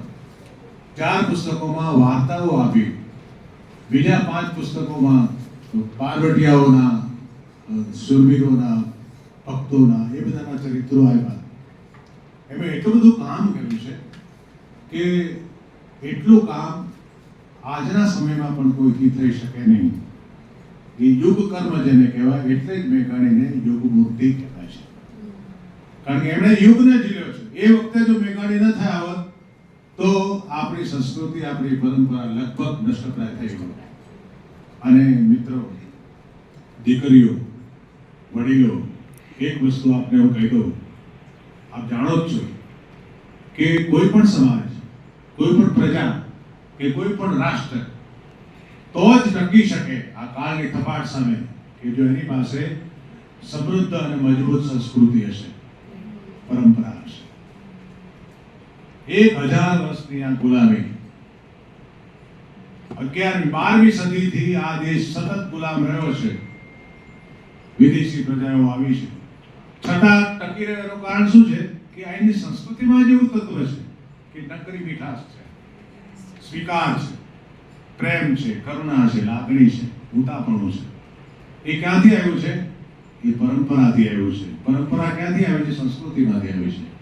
અને એ સંસ્કૃતિ જેની પાસે મજબૂત હોય એ સમાજ ટકી શકે એનો મોટો દાખલો છે આપણો દેશ. કે અનેક ઝંઝાવાતો સામે આ દેશ હજી અમને ઊભો છે. એનું કારણ એ છે કે સમૃદ્ધ પરંપરા છે, સંસ્કૃતિ છે. જેની પાસે સંસ્કૃતિ હોય સમૃદ્ધ, એ સમાજ ટકી શકે. મેઘાણી ન હોત તો આપણી ખાસ કરીને ગુજરાતની સંસ્કૃતિ લગભગ માટીમાં મળી ચૂકી હોત. એ મેઘાણીએ જે પુસ્તકો આપ્યા એને આધારે પછી તો આજકાલ જે સાંસ્કૃતિક કાર્યક્રમો થાય છે એ બધી પૂરી મેઘાણીની છે. મેઘાણી ન થયા હોત આજે તમે ટીવી ખોલો, ડાયરા સાંભળવા મળે, તમને ગરબા સાંભળવા મળે, એ ધ્યાન મેઘાણીની છે. અમારા જેવા જે સંશોધનો કરે છે, લખે છે, વાતો કરે છે, ગાય છે, એ બધું યુટ્યુબ ઝવેરચંદ મેઘાણી એના કીડા છે. એને હાઈવે બનાવ્યો છે, એના ઉપર અમે બધા ચાલીએ છીએ. પણ મેઘાણીએ જે કર્યું છે 25 વર્ષમાં, એટલું જ નથી ને, હજી તો કેટલું બાકી છે. એટલું હજી ધરવાયેલું પડ્યું છે. એ કોણ કરે? ત્યારે મેઘાણી પછી કરનારા થયા છે પણ બહુ ઓછા થયા છે. બાકી લખનારા બહુ છે, વાંચનારા બહુ છે, પણ આ બધી મહેનત કરનારા માણસો બહુ ઓછા છે. એટલે જ બહુ નમ્રતાપૂર્વક કહું છું કે મેં ફિલ્મોનું કામ છોડી દીધું. એનું કારણ આ છે કે એ બધો જ સમય હવે હું આમાં આપું છું. એટલે જ મેં છેલ્લા કેટલાક વખતથી 2-4 મહિને, 5 મહિને, 6 મહિને એકાદ બે પુસ્તકો લોક સાહિત્યના હું આપું છું. હમણાં મેં લગ્ન ગીતોનું પુસ્તક, મૂર્જા જે ઉગમણે દેશ, પછી ધોળ અને કીર્તનનું પુસ્તક હરિ તારા નામ છે હજાર, હમણાં આપણી વ્રત કથાઓ એનું પુસ્તક છે ભરત વર્તોલા, આપણા ઓઠા જે ઉપદેશાત્મક નાની કથાઓ હોય તો એ 99નો તકો, હમણાં બીજો ભાગ આવશે એનો ખાતરમાંથી દીવું. આ બધા પુસ્તકો લોક સાહિત્યના છે. અને એ જે મેઘાણીથી બાકી રહી ગયું છે એ મારી પહેલાય ઘણાએ કર્યું છે અને હજી ઘણા કરે છે, પણ એમાં મારાથી શક્ય તેટલું હું પણ કરું છું. એટલે મને આ બધા મેઘાણી સાથે મારું અનુસંધાન માત્ર જન્મદિવસ પૂરતું નથી, પણ એના અધૂરા કામમાં પણ મારે ભલે એક પૂરી જેટલું પણ થાય એટલું હું કરું છું. મેઘાણીએ એને યુગમૂર્તિ હું શું કામ કહું કે એક તો એ વખતે લોકજીવન, એના ઉપર સાંસ્કૃતિક પ્રહારો બહુ હતા પશ્ચિમી સંસ્કૃતિના. આજે આપણે જુઓ છો કે આપણે આપણું પોતાપણું ભૂલતા આવ્યા છીએ. આપણે આપણો રોટલો, આપણી ખીચડી, આપણો ઓળો, આપણા અથાણા, આપણી સુખડી, આપણા લાડવા, આ બધું ભૂલાતું જાય છે. પિઝા, બર્ગર, હોટડોગ, મને તો નામે નથી આવડતા, મારા બાળકો બધા બહુ ખાય છે. પણ આ બધું આવ્યું છે એ શું છે? એ આક્રમણ છે. તમે સરખામણી કરી જો કે એક બાજુ તમારો બાજરાનો કે ઘઉંનો રોટલો હોય, સામે પિઝા હોય, તો પોષણ શેમાં છે? ગુણ શેમાં છે? આપણે સમજીએ, છતાં પણ ધબધોકાર પાણીપુરી લારીઓ પર કીર્તિ કોની હોય છે? પાણીપુરી વાળો એની લારી હોય ત્યાં ભીડ હોય, કોની હોય મોટા ભાગે? એટલે આ બધું આપણું નથી એટલે સ્વીકારવું એમ નહીં, પણ આપણા હિતમાં નથી. સારું હોય બધું સ્વીકારાય. કે સંકુચિતતા નથી કોઈ જાતની, પણ જે આપણા હિતમાં નથી, શરીરના હિતમાં નથી, સંસ્કારના હિતમાં નથી, એ વસ્તુને આપણે શું કામ એના ગુલામ શું કામ થઈએ છીએ? પણ હું પોતે લાચાર છું, પણ મારા જે પૌત્ર અને પૌત્રી છે એને દર 2-4 દિવસે આવું કંઈક જોઈએ જ ખાવા. મેકડોનાલ્ડના એ પરમેનન્ટ કસ્ટમર છે. और બોપલમાં તો ડ્રાઈવ થ્રુ છે, એટલે ગાડીમાંથી બાળકોને સ્કૂલમાંથી ક્યાંકથી લઈને આવતો બહારથી આવતા હોય ને તો તરત જ એમ કે દાદા ડ્રાઈવ થ્રુમાં લઈ લો. એટલે ગાડીમાં બેઠા બેઠા તમારે મેકડોનાલ્ડનું કાઉન્ટર આવે, ગાડીમાં બેઠા બેઠા તમે ઓર્ડર આપો, ગાડીમાં બેઠા બેઠા તમને પાર્સલ આપે, ગાડીમાં બેઠા બેઠા તમે પેમેન્ટ કરો, નીચે ઉતર્યા વગર ઘરે જઈને ખાઓ કે રસ્તામાં ખાઓ. આ યોજના આજકાલની ચાલે છે. સવાલ એ છે કે આ ઝીણી બાબતો આપણે જે અસરમાં કાઢીએ છીએ એ આપણા જીવનને બહુ અસર કરે છે. આપણું સામાજિક બંધારણ આજકાલ જે વેરવિખેર છે ને એનું કારણ આ પણ છે. આપણો ખોરાક, જેવો આહાર એવો ઓડકાર. તમે જેવું ખાશો, તમે વાસી પડતર ખાશો, 4 દિવસે બીમાર પડવાના છો. મેગી ખાશો, મેગી તો મને ડોક્ટરે કીધું કે મેગી છે ને એ પેટમાં ગયા પછી 4 દિવસે તો પચે છે. તમારે કોઈ પૂછવું હોય ડોક્ટરને અથવા કોઈ જાણકારને તો પૂછી લેજો દીકરીઓ કે મેગી 4 દિવસે પછી ત્યાં સુધી પેટમાં રહેશે, અને પેટમાં જે વસ્તુ લાંબો સમય રહે એ સડે એટલે એ બીમારી, એમાં બેક્ટેરિયા થાય, ફંગસ થાય, જમ્સ થાય, જે હોય તે આપણે બધું, પણ એ શરીરને બગાડે. આ વાત મેઘાણીને એટલે કરું છું, આ બધું આપણી સંસ્કૃતિ ઉપર આક્રમણ છે એ વખતે પણ હતું, એમાંથી મેઘાણીએ આ બધું બચાવ્યું છે. અને એ મેઘાણીએ આપણે સામાજિક મૂલ્યો તરફ, આ મેઘાણીની થોડી પ્રાથમિક વાત એટલે કરી. પહાડનું બાળક શા માટે છે? હમણાં બેને કહ્યું કે ચોટીલામાં એમનો જન્મ થયો 28 તારીખે, તો કે એના પિતાશ્રી હતા કાળીદાસ મેઘાણી, એ પોલીસમાં હતા, અને ચોટીલામાં પોલીસ લાઈનમાં મેઘાણીનો ઝવેરચંદનો જન્મ થયો. મેઘાણીના પૂર્વજો એટલે વડવા હતા એ બગસરાના હતા. બગસરા એમનું મૂળ વતન. પછી તો પોલીસની નોકરીના કારણે કાલિદાસ મેઘાણીની ઠેકાણે બદલીઓ થતી. ચોટીલામાં જન્મ છે એટલા પૂરતા જે પહાડનું બાળક નથી, પણ કિશોરાવસ્થામાં એને બોર્ડિંગમાં ભણવા મૂકેલા રાજકોટ ને એવી રીતે. તો વેકેશનમાં જ્યારે આવે ત્યારે એમણે વર્ણનો કરેલા છે કે ગીરમાં લાખાપાદર જેવા થાણા હોય, કલોડા, અંતરિયાળ, ક્યાંક ડુંગરાઓમાં, ક્યાંક જંગલમાં, એ બધામાં પોલીસ થાણા અંગ્રેજ સરકારે હતી એ વખતે. તો એ બધી બદલીઓ થતી હોય એટલે ઠેક ઠેકાણે મેઘાણીને ડુંગરાઓ ખોદીને વેકેશનમાં ઘેરે જવું પડતું. વેકેશનમાં જે રમવાનું હોય એ પણ ડુંગરાઓમાં હતું, જંગલના ગીરના જંગલમાં હતું.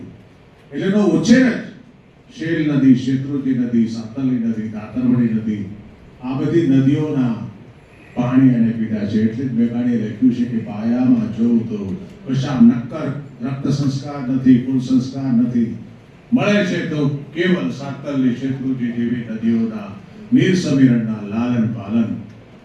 મેઘાણી શું કહે છે કે હું તો જાતનો વાણિયો છું, આ લોક સાહિત્ય ની ફાવટ મને ન હોય, એ તો લોકવર્ણના હોય ને, બહુ તો ચારણ ને બારોટ ને હોય, વણિક ને લોક સાહિત્ય સાથે નિસ્બત હોય નહીં. એવા મારા કુળના સંસ્કાર નથી, મારા લોહીના સંસ્કાર નથી, તેમ છતાં હું આ બાજુ વળ્યો છું. એનું કારણ છે કે પહાડની અને ગીરની નદીઓના પાણી પીને ઉછર્યો છું, એટલે આ બધું. મેઘાણી માત્ર કવિતાઓ નથી કરી, કવિતા સાથે જીવનના મૂલ્યો એમણે પ્રસ્થાપિત કર્યા છે એમના સાહિત્યમાં. હવે એની કવિતાઓ પર આપણે આવીએ. યુગવંદના તમારે ભણવામાં આવે છે? આ જો એ મેઘાણી સાથે જે તે વખતનો યુગ સંકળાયેલો, જે સંક્રાંતિ કાળ હતો, સ્વતંત્રતાની લડાઈ ચાલુ હતી, એ સત્યાગ્રહો ચાલુ હતા, ગાંધી બાપુની બોલબાલા હતી. એ વખતે ઘરે ઘરમાંથી જુવાનો ગાંધીજીની પાછળ હાલી નીકળ્યા હતા. એમાં મેઘાણી પણ હતા. એમણે એ યુગને બરાબર જીવ્યો. ગાંધીજીની અહિંસાને, ગાંધીજીના સ્વાશ્રયને, ગાંધીજીના સત્યાગ્રહને એમણે કવિતામાં જીલ્યો, વિનોબા ભાવેને એણે કવિતામાં જીલ્યા, રવિશંકર મહારાજને એમણે જીલ્યા. એ યુગનો એ પ્રભાવ હતો, સંક્રાંતિ કાળ હતો, દેશ છે એ અંગ્રેજોની ગુલામીમાંથી મુક્ત થવાને માટે તત્પરતો હતો. એ વખતે મેઘાણીએ આ બધા ઉત્સાહ પ્રેરક ગીતો આપ્યા. કોઈનો લાડક વાયો કે શિવાજીનો હાલડો, આ બધા એ પ્રકારના ગીતો છે. અમે ખેતરેથી, વાડીએથી, જંગલ અને ઝાડીએથી, સાગરથી, ગિરિવરથી, તમારે આવે ને યોગવંદના?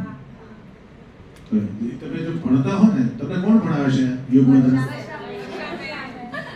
તો સવાલ જ નથી કોઈ, એ સરસ જ ભણાવતા. પણ એ મેઘાણીના ગીતો તમને ગાઈને ભણાવે છે કે વાંચીને? તમારે જેવું ગાતા મને ના આવડે સર. આજે તમારે ગાઈને બધાને. હા, પણ હું આગ્રહ એવો રાખું હંમેશા, કારણ કે હું પણ શિક્ષક હતો. તમને એ ખબર નહીં હોય, બધા કોઈ કે કવિ છે, કલાકાર છે, ગાયક છે, સંગીતકાર છે, અને આમ છે તેમ છે, પણ હું શિક્ષક પણ હોય કોઈ કહેતું જ નથી. હું શિક્ષક હતો એટલે મને વિદ્યાર્થીઓ સાથે વધારે ગમે છે. પણ હું રહી શક્યો તો એટલા માટે કે મને પણ આ બધું બોલાવતું હતું. હું જો બેંકની નોકરી કોણ છોડે? મેં છોડી દીધી બેંકની નોકરી. મેં 20 વર્ષ કરી સાહેબ, પછી મેં રાજીનામું આપ્યું. મેં નિવૃત્તિની રાહ ન જોઈ, કારણ કે મને આ બધું આ દિશા મારા માટે છે ને, એ મને જાણે બોલાવતી હતી. એ છોડી દીધી ને મેં, કારણ કે કાર્યક્રમો કરવા, રેકોર્ડિંગ કરવા, ફિલ્મના શૂટિંગ કરવા અને આ બધું કરવામાં નોકરી મને નડતી હતી. મેં નોકરી સારા પ્રકારની નોકરી મેં છોડી દીધી. એનું કારણ એ હતું કે મારું નિમિત્ત આમાં હતું. મેં કંઈક પરાક્રમ કર્યો એમ નથી કહેતો, પણ મારું નિમિત્ત અહીં હતું. કદાચ મારું ઠરવાનું ઠેકાણું જેને કહેવાય એ અહીં હતું. એમ શિક્ષક તરીકે જો હું રહ્યો હોત તો હું ઠર્યો હોત 100%. કારણ કે વિદ્યાર્થીઓનો સહવાસ છે ને, જે માણસને હંમેશા જીવંત રાખે છે. ક્યારે ડિપ્રેશન શિક્ષકને આવે નહીં. શિક્ષક હોય તો.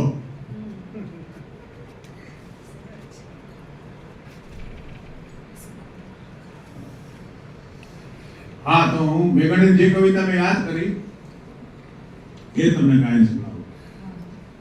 કેમ ખેતરેથી, વાડીએથી, જંગલને ઝાડીએથી, સાગરથી, ગિરિવરથી સુણી સાદ ગાના, અમે કંટકને પુનિત તાજ,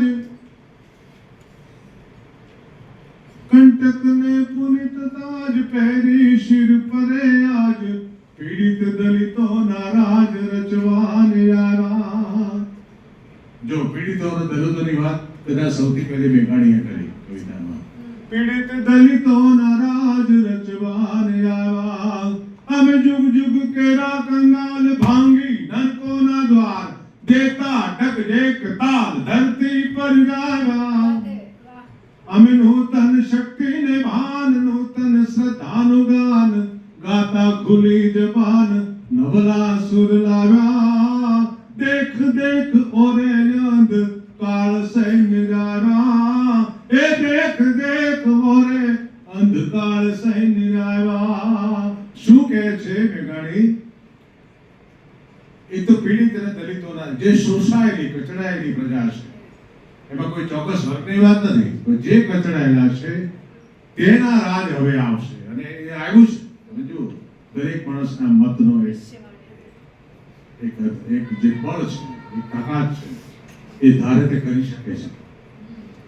અમે નૂતન શક્તિને માન, નૂતન શ્રદ્ધાનું ગાન, નવો સૂરજ ઉગશે એવી જે શ્રદ્ધા છે એ મેઘાણીની કવિતામાં છે. દેખ દેખ ઓરે અંધ, તું જકડી રાખવા માંગનારા હે અત્યાચારી, હે દુરાચારી, હે પાપી, હે જાલિમ. કાળના સૈન્ય આવે છે. કાળ કોઈનો થયો નથી. કાળ એટલે સમય બદલાયો છે, પરિવર્તનનો કાળ છે.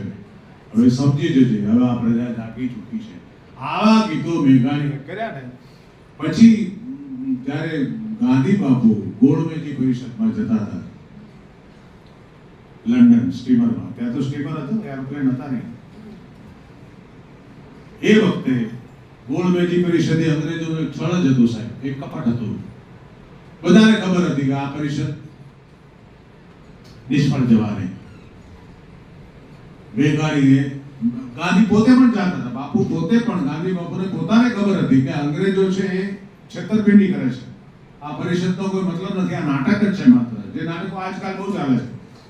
તો મેઘાણીએ ગાંધી બાપુના હૃદયમાં જે વેદના હતી, જે ફિલિંગ હતી, એ મેઘાણીએ પોતાની કવિતામાં જીવી અને એ કવિતા લખી અને એને સ્ટીમર ઉપડવાની તૈયારીમાં હતી ત્યારે મોકલાવી મહાદેવભાઈને, હાથો હાથ પહોંચી. મહાદેવભાઈ સ્ટીમર ઉપડ્યા પછી બાપુને આ કવિતા સંભળાવી. છેલ્લો કટોરો ઝેરનો આપી જજો બાપુ, સાગર પીનારા અંજલિ નવ ઢોળજો બાપુ. એ આખી કવિતા વાંચ્યા પછી ગાંધી બાપુ એટલું જ બોલ્યા કે મારા હૃદયની રચની વાત આ કવિ જાણે છે. હું જે અનુભવું છું એ એના કવિતામાં ઉતાર્યું છે. સાચા અર્થમાં રાષ્ટ્રીય શાયર છે, વાસ્તવિક ચેતન. રાષ્ટ્રીય શાયરનું બિરુદ એ વખતે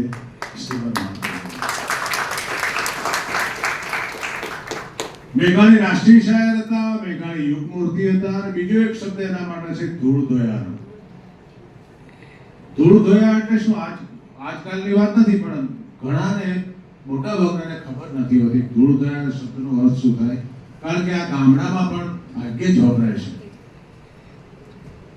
મેં તો આ ધૂળધોયા જોયા છે, હું ઓળખું છું સારી રીતે. સાવરકુંડલામાં ધૂળધોયાના ઘર પણ મારા નજીકમાં જ હતા, એટલે એ લોકો જે કામ કરતા નજરે જોયું છે. અને આ બધી વાતો છે ને સાહેબ, કે લાઇબ્રેરીમાં નથી મળતી, આ જીવનમાંથી આવે છે. જેણે માટીની સાથે મોહબત કરી છે, જે ધૂળમાં આલોટ્યા છે, એની વાતોમાં જે આ લોકનો પ્રાણ આવે ને, એ પુસ્તકાલયોના કબાટમાંથી ના આવે. એટલે એ સોનીની દુકાન હોય ને, સોનીની દુકાન, આજકાલ તો શોરૂમ છે. પહેલા તો સોની દુકાન હોય એટલે સોની પોતે જ તે કરતો હોય, એની ભઠ્ઠી પણ ત્યાં હોય સોનું ઓગાળવાની. એ ઓગાળ્યા પછી એનો જે ગઠ્ઠો થાય, પ્રવાહી જેવું થાય, એમાંથી ઘાટ આપે અને એને ફૂંકણી મારીને જે દીવાની અગ્નિ આપે એને, અને એ ઘસીને એને પોલિશ કરે. એ ઘસવાથી જે રજ ઉડે સોનાની, એ રજ ક્યાં જાય? દુકાનની માટીમાં. લાદી નહોતી ત્યારે, કાર હતી. તો કારને કારણે એ રજ હોય ને, એ બધી એ નીચે બધી વેરાતી હોય. પછી એને ઘસીને સંજવારી કાઢે, બધું વાળીને ભેગું કરે, એને એક ડબલામાં રાખે. પછી એ ડબલામાં જેટલી ધૂળ ભેગી થાય 2-4 દિવસે, અઠવાડિયે, એ ધૂળ ધોઈ આવીને લઈ જાય. એ આવીને લઈ જાય પછી એને ઘરે લઈ જાય, એને પાણીમાં ધોવે સારી રીતે, પછી એને ગાળે, ફરીવાર ધોવે, ફરીવાર ગાળે. એમ કરતા માટી બધી નીકળી જાય, એમાં સોનાની રજ બચે. સોનાની રજ હોય ને, એ બધી ભેગી કરે ને, તમે વિચાર કરો કે એ 1 મહિનો આવી રીતે ભેગું કરે ને, તો એમાંથી એક ચેન થાય ને એટલું સોનું નીકળે. ધૂળમાંથી સોનું કાઢે, એને ધૂળ ધોયા કહેવાય. એ જ મેઘાણીએ એ જ કામ કર્યું. એટલે ધૂળ ધોયા એટલા માટે કહેવાય કે એને માટી ખોદી,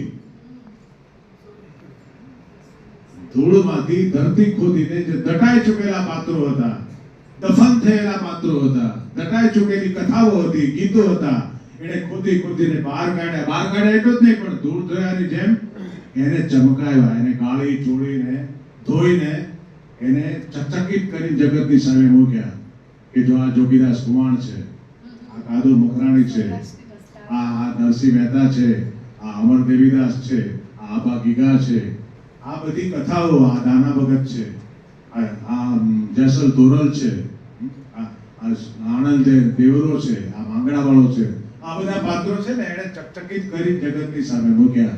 અને આજે આપણે એ બધા પાત્રોને ઓળખીએ છીએ, એનો જસ્ટ બધો બેકારીને જાય છે. એને માટી ખોદી.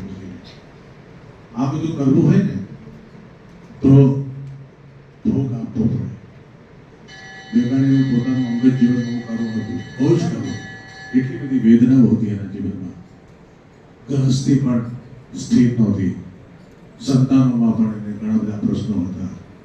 પોતાને પણ લખીને એ વખતે તો ટાઈપરાઇટર તો બહુ ઓછા વપરાશમાં હશે, પણ આપણે જે કોમ્પ્યુટર છે, મોબાઈલ છે લખવા માટે, એવું તો કંઈ હતું નહીં, બધું હાથેથી લખવું પડતું. હમણાં સરજી ઘણા લેખકો હાથે લખવું નથી, હાથેથી લખતો, હવે મોબાઈલમાં લખું શીખ્યું. જેટલા પુસ્તકો લખે મોબાઈલમાં લખે. મેઘાણી તો પેનથી કે પેન્સિલથી લખતા, એને કારણે એને પછી ગાઉટ નામનો રોગ થયેલો. એટલે આ આંગળીના સાંધા એટલા બધા દુખે કે લખી શકાય નહીં, છતાંય માણસે જીવ્યા ત્યાં સુધી લખ્યું. આંગળીઓ દુખતી હોય છતાં પણ દુખતી આંગળીઓ સાથે એમણે લખેલું છે. બીમારી પણ રહેતી, શરીરને તંદુરસ્તી છેલ્લે છેલ્લે બહુ બગડેલી, કુટુંબના પ્રશ્નો, સંતાનોના પ્રશ્નો, સંસારના ગૃહસ્થીના પ્રશ્નો, અને એ બધું હોવા છતાં આ માણસ એટલું કરે. એટલે જ આજે એને સાહિત્યકારો તો ઘણા થયા, પણ મોટા ભાગના લાઇબ્રેરીના કબાટમાં છે. પણ જગતના ચોકમાં હજી આજે નામ અમર હોય તો મેઘાણીનું એટલા માટે છે કે સમુદ્રનો કિનારો હોય, આક્રમણખોરોએ આક્રમણ કર્યું હોય, યુદ્ધ થયું હોય, સભી સાંજનો સમય હોય, દિવસ આથમી ચૂક્યો હોય, એવી વખતે યુદ્ધ પૂરું થયા પછી જે તરફડતા ઘાયલ કપાયેલા સૈનિકો પડ્યા હોય, શૂરવીરો પડ્યા હોય, એ ચિત્ર મેઘાણીએ કેવી રીતે ઉઠાવ્યું છે તમે જુઓ. એ સમરાંગણ પત્યા પછીનું એ લોહીના ખાબોચિયા, કપાયેલા હાથ પગ, કપાયેલા માથા, કોઈના આંતરડા બહાર નીકળી ગયા હોય, એ ચિત્રો મેઘાણીએ લખ્યા છે. કે સુના સમદરની પાળે રે આખા દરિયાની પાળે, ઘેરાતી રાતના છેલ્લા શ્વાસ ઘૂંટે છે એક બાળુડો રે, સુના સમદરની પાળે, એ સુના સમદરની પાળે. સમુદ્રનો કાંઠો સુનકાર છે, કારણ કે હમણાં યુદ્ધ શમી ગયું છે, અને યુદ્ધ શમ્યા પછીની જે ઘટના હોય, જે ચિત્ર હોય, એનું એક બહુ જાણીતું ગીત મેઘાણીનું અનુવાદિત છે. Somebody Darling નામના એક અંગ્રેજી કાવ્યનો અનુવાદ. પણ અંગ્રેજી કાવ્ય કરતા પણ ગુજરાતી કાવ્ય 1000 ગણું ચડિયાતું થાય તો એ સ્પર્શ મેઘાણીનો છે. અને આ ગીત બહુ જાણીતું છે, તમારા ઘરે પરવામાં ક્યાંક આવ્યું હશે, કોઈનો નાટક હોય.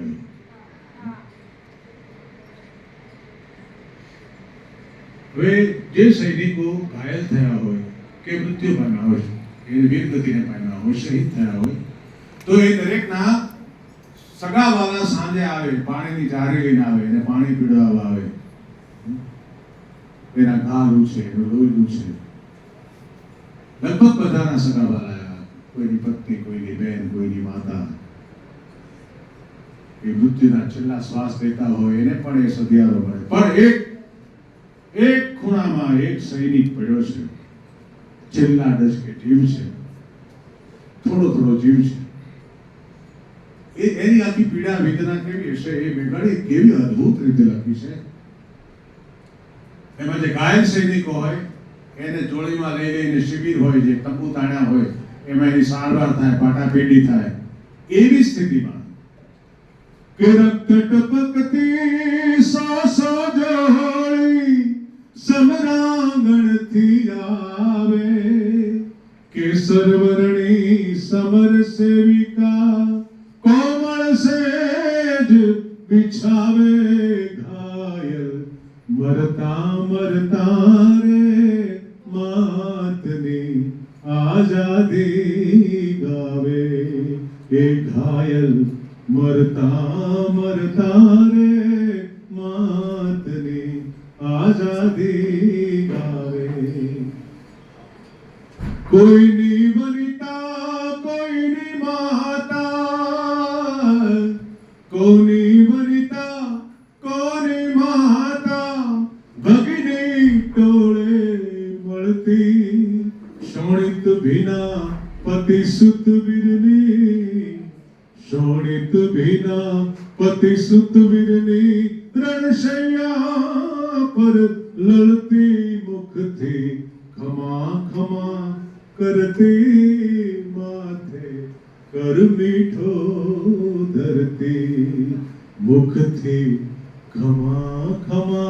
કરતી માથે કર મીઠો ધરતી. દરેકની કોઈની માતા કોઈની બેન આવી છે, ખમા કરતી હોય, એને માથે હાથ ફેરવતી હોય, પણ એનું શિર ખોળામાં લેવા કોઈ જનેતા ન આવી. એને સિંચણ તેલ કચોળા નવ કોઈ બેની લાવી. કોઈના લાડક માયાની ન કોઈએ ખબરે પૂછાવી. સબ સૈનિકના વાલા જનનો મળ્યો જ્યાં સુખ મેળો. સબ સૈનિકના એ વાલા જનનો મળ્યો જ્યાં સુખ મેળો. છેવાડોને એકલવાયો, છેવાડોને એકલવાયો, અબોલ એક સુતેલો, અણપૂછો અણપ્રીછેલો, કોઈનો અજાણ લાડીલો. એની ભસ્માંકિત ભૂમિ પર છેલ્લી કડીમાં, આ ગીતો બહુ લાંબુ છે પણ છેલ્લે એમ કહે છે કે એની જે ભસ્માંકિત ભૂમિ ઉપર ચણજો આરસ ખાંભી. એ ખાંભી પર કોતરશો નવ કોઈ કવિતા લાંબી. લખજો ખાખ પડી આહી કોઈના લાડક વાયાની. લખજો ખાખ પડી આહી કોઈના લાડક વાયાની. ગુજરાતી કવિતામાં, ગીતોમાં શિરમોર લોકપ્રિયતા જેને મળી હોય ને એવા ગીતોનું લિસ્ટ કરવામાં આવે ને, માત્ર 25 ગીતો, 25 કવિતાઓ કાઢવાની હોય તો એમાં 4-5 તો મેઘાણીના નીકળે, અમર ગીતો. બાકી સુંદરમના કે પછી ઉમાશંકરના, સ્નેહરશ્મિના બધું બરાબર છે, પણ મેક્સિમમ વધુ ગીત કોઈના નીકળે લોકપ્રિય અને ટકી રહ્યા હોય આ 100 વર્ષે પણ, તો એ મેઘાણીના. બીજું એક ગીત મને અત્યારે નજરે ચડે છે, યાદ આવે છે કે એક પાત્ર છે, ઐતિહાસિક પાત્ર છે, ઐતિહાસિક ઘટના છે, પણ એમાં રંગ જે પૂર્યા છે માત્ર અને માત્ર મેઘાણીના છે. એવી ઘટના બની હશે કે નહીં બની હોય એ મેઘાણી જાણે. આ દીકરીઓ સમય છે ને તમારે, ઉતાવળ જેવું નથી ને? મારે તો નથી એટલે બેસીને પણ સચ મારે બિલકુલ બિલકુલ. અમે તો ડાયરાના માણા પરોઠી વાળે જ બેઠા હોય. હા હા બહુ બધો નેતા ને ભાવે અમને નહીં. હા એ તો મેં વચ્ચે સરની સાથે આવીશું.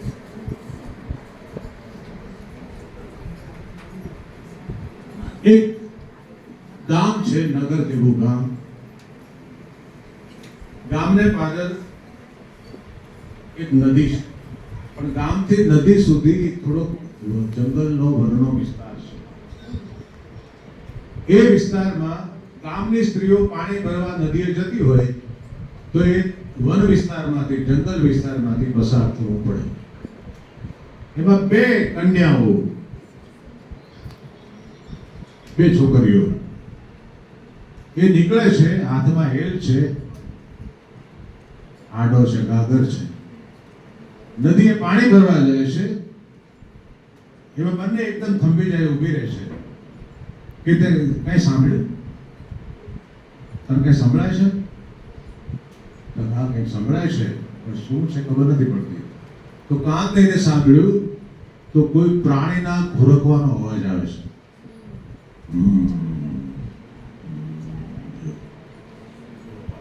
કેવો એમાં તો બતાવવું તો પડે ને કે ગોરખવું એટલે શું.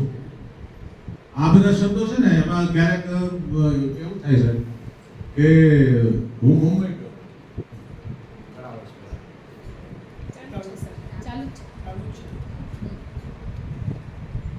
તો જે મિત્રને ત્યાં ઉતર્યો હતો એ કે જમી લેવું છે ને? મેં તું જરા ખળખળ્યું ખાઈ લઉં. તો મિત્રને થયું કે ગળગળિયું ખાવું છે કે ચા પી લઉં તો ચા આપીએ, કોફી પી લઉં તો કોફી આપીએ, શરબત પી લે તો શરબત આપીએ, ગળગળિયું ક્યાંથી કાઢવું? એટલે મહેમાન તો મૂંઝાણા, ગળગળી મૂંઝાણા મિત્ર રસોડામાં જઈને એની વાઈફને કીધું બને ચલો બને. જેમાં આ તો કોઈ કાઠિયાવાડના મહેમાન છે જેમાં પેલા ખળખળિયું એટલે એને તો પછી એની બેનને ફોન કર્યો મિત્રે કે બેન ખળખળિયું આપણે બા બનાવતા હતા કે ના બા એવું નથી.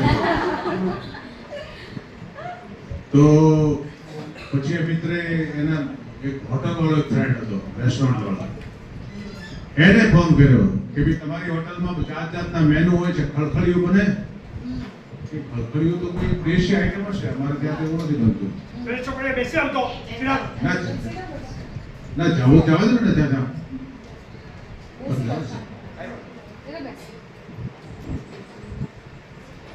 તમને ભૂખ લાગી હોય આપણે થોડી વાર પછી ખળખળ ખાય.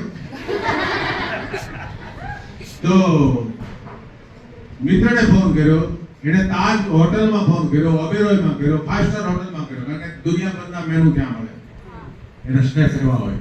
ખળખળિયું એટલે શું ખબર જ ન પડી.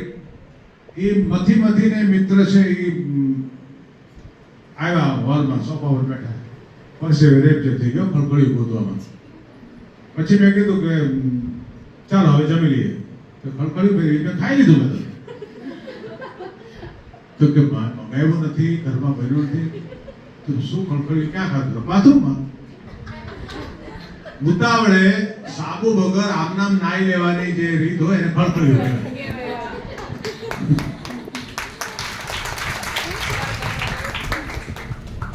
આપણે કેવું જરા 2 મિનિટમાં નાઈને આવું, ફ્રેશ થવા, તો એ જે આમાં ફટાફટ નાવાનું હોય ને, માત્ર પાણી રેડી હોય એને ખળખળિયું ખાધું કહેવાય. તમને કહું ખોખડિયું એટલે શું?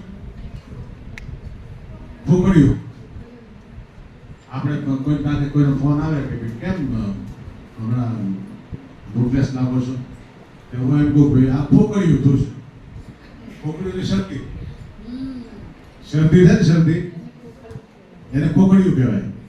ખોખડિયું બધું ખકડે ને એને ખોખડિયું કહેવાય, એને હળખમે કહેવાય.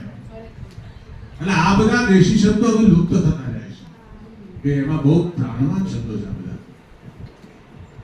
એમ આ બે બેનપણીઓ છે એ કહે છે કે ગુરુકાટ સંભળાય છે અને ગુરુકાટમાં અવકારો છે, કોઈ પ્રાણી છે એ તકલીફમાં છે. એટલે બંને બેનપણીઓ અંદર જંગલમાં થોડી ગીચ જાડી હતી, કરમદીનો ડુવો હતો. ડુવો એટલે તમને ખબર છે નીચે જમીનને અડી જે આમ જે વનસ્પતિ હોય ને, જમીનને અડીને તમને એમ લાગે પાંદડાનો રગડો પડ્યો છે, એને ડુવો કહેવાય. અને સિંહ મોટા ભાગે એમાં રહેતા હોય. આ બંને બેનપણીઓ ગઈ ને તો ડુવામાં જોયું તો એક સિંહ પડેલો અને એ હુંકારા કરતો, એટલે કંઈક તકલીફ હતી, કંઈક પીડા હતી, એને કંઈક પેઇન થતું. તો બે નજીક જઈ, તો બીજી બેનપણી થોડી દૂર ઉભી રહીને આ એક હતી ને એ નજીક ગઈ અને જોયું તો એના સિંહના પગમાં કાંટો વાગેલો. સિંહ બળવાન પ્રાણી કહેવાય, પણ પગમાં કાંટો વાગે તો લાચાર કેવી રીતે કાઢે? હાથ તો એને છે નહીં, આંગળીઓ નથી, એને કાંટો કાઢતા આવડે નહીં. જ્યારે સિંહને કાંટો વાગે ને ત્યારે સૌથી લાચાર પ્રાણી હોય દુનિયામાં સિંહ. તો આ બાઈ છે, છોકરી છે, એને એનો કાંટો કાઢ્યો, પોતાની સાડી જે હતી ઓઢણી એ ફાડીને એને ભીનો કરી પાટો બાંધ્યો, પાટો બાંધ્યો. સિંહને કાંટો નીકળ્યો એટલે પીડામાંથી રાહત થઈ ગઈ. સિંહ છે થોડો સ્વસ્થ થયો. પછી બંને છોકરી ઊભી થઈ પાણી ભરવા માટે જતી રહી.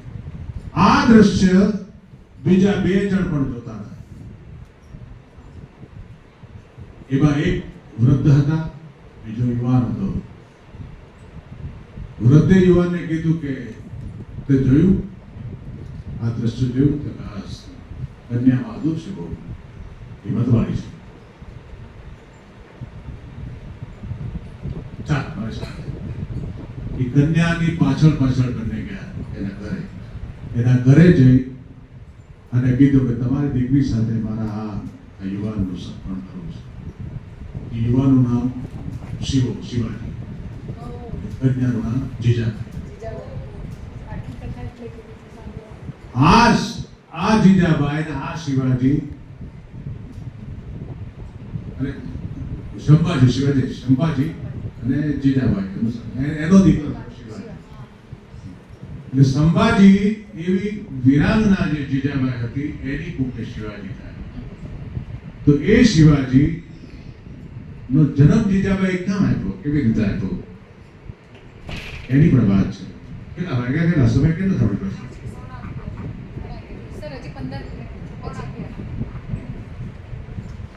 તો અંધારી રાત હતી. મહારાષ્ટ્રની ડુંગરમાળા, કાળા ડુંગર, એક તો ઘનઘોર રાત, એમાં કાળા ડુંગરા, જંગલનો વિસ્તાર, બે ઘોડેસવાર દોડ્યા જાય છે, પાછળ લશ્કર પડ્યું છે. આડે એક ખાઈ આવી 20 ફૂટ પહોળી, અને બે સવારોમાંથી એક સવારે કીધું કે ભાઈ આ ખાઈ આડી છે, પાછળ મોત છે, આગળ ખાઈમાં જો ઘોડો જશે તો ઘોડો મરી જશે, આપણે મરી જશું. પછી હિંમત કરી ટૂંકમાં કહું તો એ ઘોડા ઠેકાડ્યા, લશ્કર હતું એક બાજુ ઉભો રહી ગયું. પછી થોડીક વારથી એ સ્ત્રીએ કીધું કે હવે મારાથી ચલાશે નહીં, હવે મને પ્રસૂતિની વેદના ઉપડી છે. 50 ગાઉ ઘોડો, 50 લગભગ 150 કિલોમીટર ઘોડો દોડાવ્યા પછી 20 ફૂટની ખાઈ ઠેક્યા પછી એ સ્ત્રી કહે છે કે હવે મને પ્રસૂતિનો સમય આવ્યો છે. પ્રેગ્નન્ટ હતી એ જીજાબાઈ, એની સાથે ઘોડેસવાર, એના પતિ સંભાજી. પછી એક અવાવરું મંદિર જેવું હતું ખટેર, ત્યાં જીજાબાઈએ શિવાજીનો જન્મ આપ્યો. અંધારી રાત એટલે મોડો ચાંદો ઉગ્યો આકાશમાં. એ આખું ચિત્ર બેગાણી આવી ગયું. પછી જીજાબાઈ શું કરે, તાજો જન્મેલો શિવાજી હતો, એને પોતાનો જે મરાઠી સાટલો હોય ને, એ તો બહુ કદાચ 9 વાર કે 12 વારનો હોય, ખબર નહીં, પણ એમાંથી એક ટુકડો ફાડીને એનું ખોયું બનાવ્યું, ઝાડની ડાળીએ બાંધ્યું. એમાં નાના બાળક શિવાજીને એને સુવડાવ્યો, અને શિવાજીને ધીમે ધીમે જીજાબાઈ આલરડું ગાય છે. એ આલરડું કેવું ગાયું છે, શું ગાયું છે, એ તો કોણ જોવા ગયું છે, પણ બેગાણી જાણે ત્યાં ઊભા જ હોય હાજર, કેવી રીતે એને લખ્યું છે. અને બેગાણીના ગીતો સૌથી વધારે લોકપ્રિય છે, એમાંનું આ એક કે આભમાં યુગેલ ચાંદલો ને જીજાબાઈને આવ્યા બાળ રે, જીજાબાઈને આવ્યા બાળ.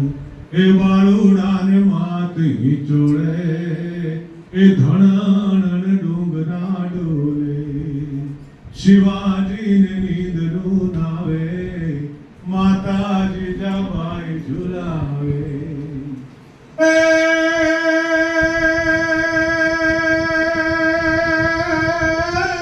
પેટમાં પોઢી અને સાંભળેલી બાળે રામ લક્ષ્મણની વાત રે, શિવારામ લક્ષ્મણની વાત. માતાજીને મૂક જે દીથી, ઉડી એની ઊંઘ તે દીથી, શિવાજીને નીંદરું નાવે, માતાજી જમાઈ ઝુલાવે. ઘૂઘરા ધાવણી પોપટ લાકડી ફેરવી લેને યાદ રે, શિવા ફેરવી લેને યાદ.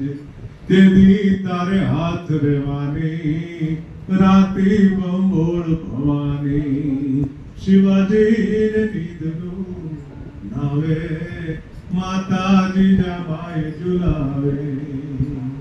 એ આજ માતા દેતી પાથરી રે, કુણા ફૂલડા કેરી સેજ રે, કુણા ફૂલડા કેરી સેજ.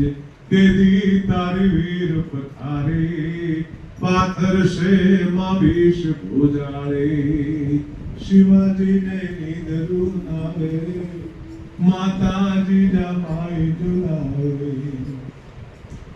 આજ માતાજીને ખોળ લે રે, તારા માથડા જોલે જાય.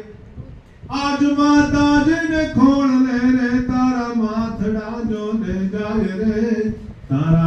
શરણાયો લે જા તેથી તારે શિર ઓશિકા મેલાશે તીર બંધુકા તેથી તારે શિર ઓશિકા મેલાશે તીર બંધુકા એ ધાવી લેજે મારા પેટ ધાવી લેજે ખૂબ દ્રફીને યાદ રે શિવ ખૂબ દ્રફીને યાદ રહેશે નહીં રણ ભેલોડા ખાવા મુઠ્ઠી ધાનની વેળા શિવાજીને નીંદરું નાવે માતાજી ના માય ઝુલાવે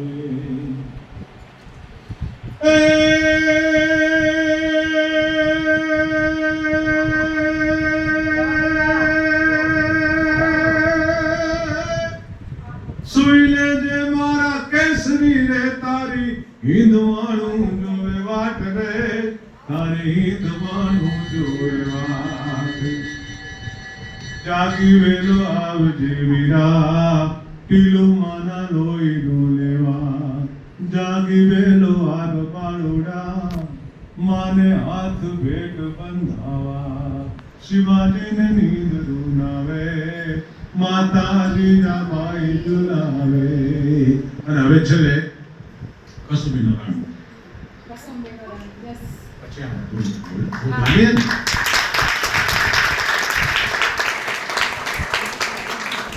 ભૂખ લાગી છે હાલો બધા પીઝા ખવડાવો હોટડોગ એટલે ગરમ કૂતરો નામ તો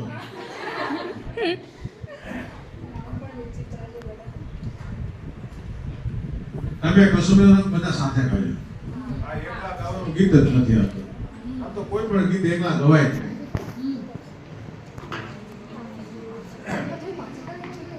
જનની નહૈયામાં પોઢંતા પીધો કસુંબીનો રંગ અને માના ધોળા ધાવણ કેરી ધારાએ પાનો કસુંબીનો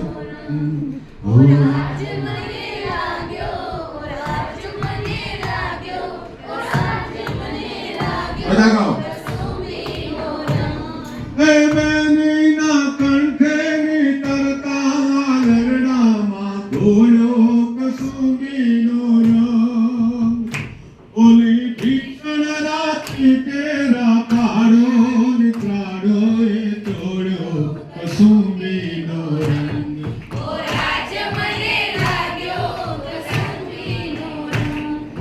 રાજ મને લાગ્યો અરે ભક્તના તંબુરથી ટપકેલો મસ્તી પર ચાખ્યો કસુંબીનો રંગ હે મારી વાલી દિલદારાની પગની મેંદી પરથી ચૂમ્યો કસુંબીનો રંગ ઓ રાજ મને લાગ્યો ઓ રાજ મને લાગ્યો ઓ રાજ મને લાગ્યો કસુંબીનો રંગ ધરતીના ભૂખ્યા કંગાલોના ગાલે છલકાયો કસુંબીનો રંગ ઓલા બિસ્મિલ બેટાઓની માતાને બાલે છલકાયો કસુંબીનો રંગ ઓ રાજ મને લાગ્યો ઓ રાજ મને લાગ્યો ઓ રાજ મને લાગ્યો કસુંબીનો રંગ અરે દુનિયાના વીરોના લીલા બલિદાનો ભબક્યો કસુંબીનો રંગ હે બોલ્યા સાગરને પારે સ્વાધીનતાની કબરોમાં મહેક્યો કસુંબીનો રંગ ઓ રાજ મને લાગ્યો ઓ રાજ મને લાગ્યો ઓ રાજ મને લાગ્યો કસુંબીનો રંગ અરે પીડિતની આંસુડા ધારે હાહાકારે રે કસુંબીનો રંગ રેલો કસુંબીનો રંગ ઓલા ધરતીના ભૂખ્યા કંગાલોના ગાલે છલકાયો કસુંબીનો ઓ રાગ મને લાગ્યો ઓ રાગ મને કસુંબીનો રંગ એ ઘોડે ઘોડે પ્યાલા ભર્યા રંગીલા તમે લેજો કસુંબીનો રંગ અરે ઘોડી ઘોડી ઘોડી ઘોડી ઘોડી ઘોડી ઘોડી ઘોડી ઘોડી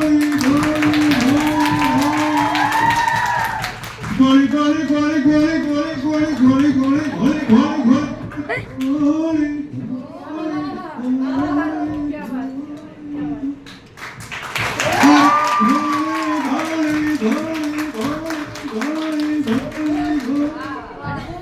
હાય ગોળી ગોળી પ્યાલા ભર્યા રંગીલા તમે લેજો કસુંબીનો રંગ અને દોરંગા દેખીને ડરડા ટેકીલા તમે પીજો કસુંબીનો રંગ ઓ રાજ મને લાગ્યો ઓ રાજ મને લાગ્યો ઓ રાજ મને લાગ્યો કસુંબીનો રંગ ઓ રાજ મને લાગ્યો કસુંબીનો રંગ ઓ રાજ મને લાગ્યો ઓ રાજ મને લાગ્યો કસુંબીનો રંગ ઓ રાજ મને લાગ્યો કસુંબીનો રંગ ઓ રાજ મને લાગ્યો કસુંબીનો ઓ રાજ મને લાગ્યો કસુંબીનો રંગ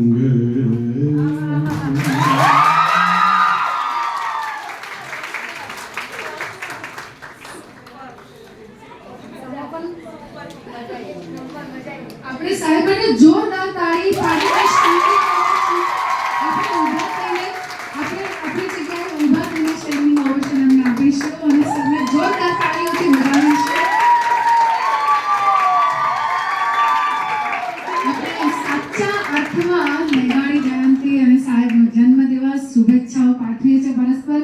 2 મિનિટ બેસો. હવે આપણે બધા સમાપન તરફ જઈ રહ્યા છે. વારંવાર આપણે સાહેબને આપણી કોલેજમાં બોલાવવાનું મન થાય. વારંવાર આપણને આપણી કોલેજમાં સરને બોલાવવાનું મન થાય. એવા લોક સાહિત્યકાર આપણી વચ્ચે આવ્યા, આટલો સુંદર ક્રમ કર્યો. તમે યુટ્યુબ ખોલજો, બધી બહેનોને કહું છું, યુટ્યુબ ખોલજો અને જુદી જુદી ફિલ્મો, દેશ રે જોયા, દાદા પરદેશ રે જોયા, એમાં તમે ગીત સાંભળ્યું હશે ને? સાહેબ એમનું જ છે ને? મૈયરમાં મનડું નથી લાગતું કે બીજું છે? બીજું છે. ઓકે. એટલે છોકરીઓની એક રિક્વેસ્ટ છે સર કે તમે એક ગીત એક વખત ગાઓ, પછી તમે ખબર નહીં ત્યારે અમે તમને બોલાવી શકીશું.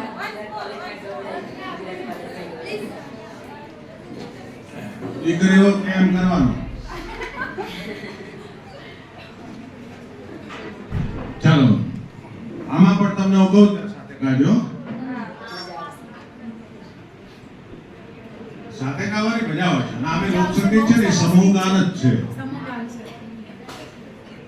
એ જીણા જીણા મોરૈયા બેહાડો મારા માંડવે, આલા લીલા તોરણિયા બંધાવો મારા માંડવે, કેને એલી કેને રે તુષાને ગેલી થાય રે, ઓ દાદી માં મૈયા રમા મનડું નથી લાગતું, હો ઓ દાદી માં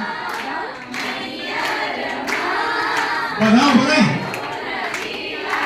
ઉભા થઈ જાઓ. ઓ ઝીણા ઝીણા મોરલીના બેહાડો મારા માંડવે, આલા લીલા તોરણિયા બંધાવો મારા માંડવે, કેને એલી કેને રે તુષાને ગેલી થાય રે, ઓ દાદી માં મૈયા હો ઓ દાદી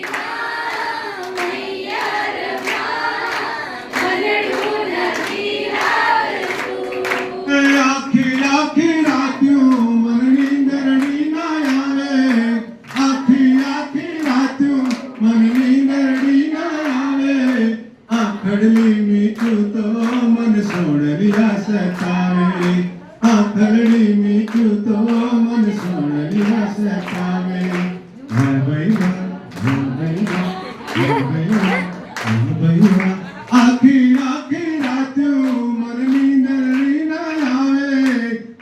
મેલડી મીઠું તો મન સોનલી રસ પામે હે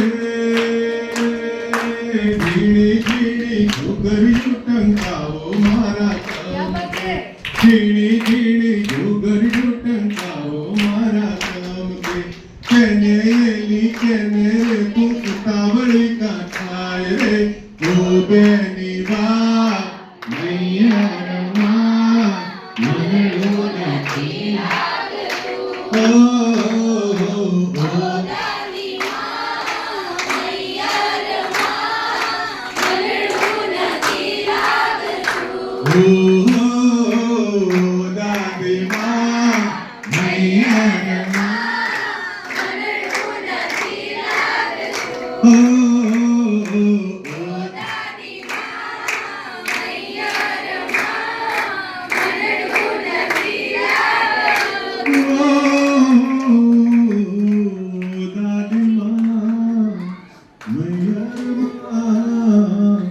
મનડું નથી લાગતું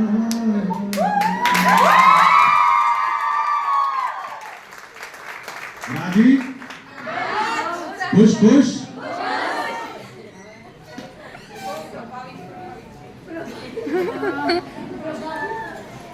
સર અમારા કોલેજમાં એક દીકરી છે જાદવ દીપિકા, એ પણ બહુ સરસ ગાય છે. મને એવી ઈચ્છા હતી કે એક અંતરો આપને સંભળાવે આ સભામાં, એની પૂર્તિ કરે, પ્રતિનિધિત્વ કરે વિદ્યાર્થીઓમાંથી. જાદવ દીપિકા, આપણે સરનું એવી રીતે એમને શુભેચ્છાઓ પાઠવીએ છીએ. તું કંઈક એક અંતરો જ બેટા ગાજે, આપણી પાસે સમય એકદમ ઓછો છે. નમસ્તે સર, હું પણ બારોટ જ છું અને હું બહુ જ ખુશ છું કારણ કે ગયા વર્ષે જ્યારે જન્મ જયંતિ હતી ત્યારે આપણે વિડીયો કોન્ફરન્સમાં મેં ગાયું હતું તમારી સાથે અને આજે લાઈવ છું. બહુ જ ખુશ છું, શબ્દ નથી બોલવા માટે કારણ કે બહુ જ હે દિલની રહૈયામાં બોઢંતા બોઢંતા પીધો અક્ષોમીનો રાગ ઓ રાજ્ય મે પીધો અક્ષોમીનો રાગ જનની રહૈયામાં બોઢંતા બોઢંતા પીધો અક્ષોમીનો રાગ ઓ રાજ્ય મે પીધો અક્ષોમીનો રાગ એ મના ધોળા ધાવડગીરી ધારાય ધારાય પામ્યો કશોમીનો રંગ ઓ રાજ મને લાગ્યો ઓ રાજ મને લાગ્યો હો રાજ મને લાગ્યો કશોમીનો રંગ ઓ રાજ મને લાગ્યો કશોમીનો રંગ બહેનીના કંઠેની તરતા હાલરડામાં ઘોડો કશોમીનો રંગ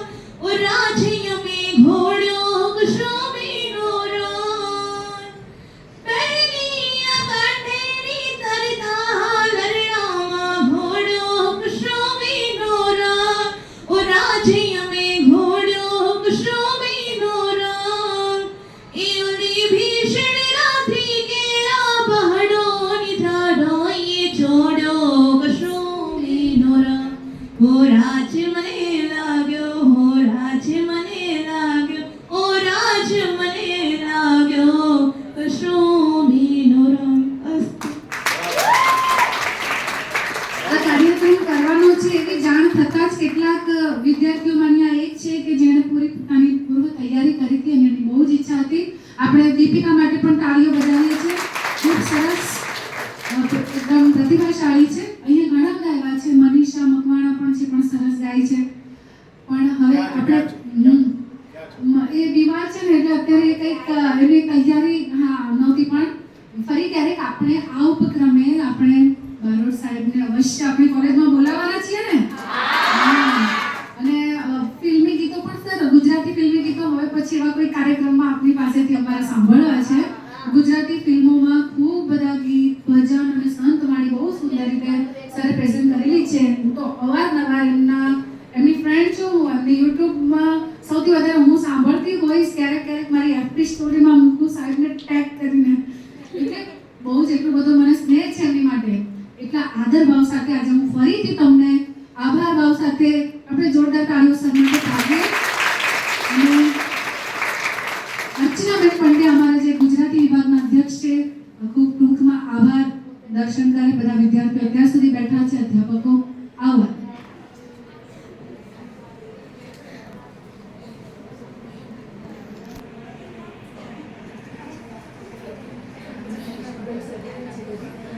પહેલા તો હું આભાર માનીશ અખિલ ભારતીય સાહિત્ય પરિષદ કર્ણાવતી મહાયકમનો કે જેના સંયોગથી અમે આ કાર્યક્રમ કરી શક્યા છે.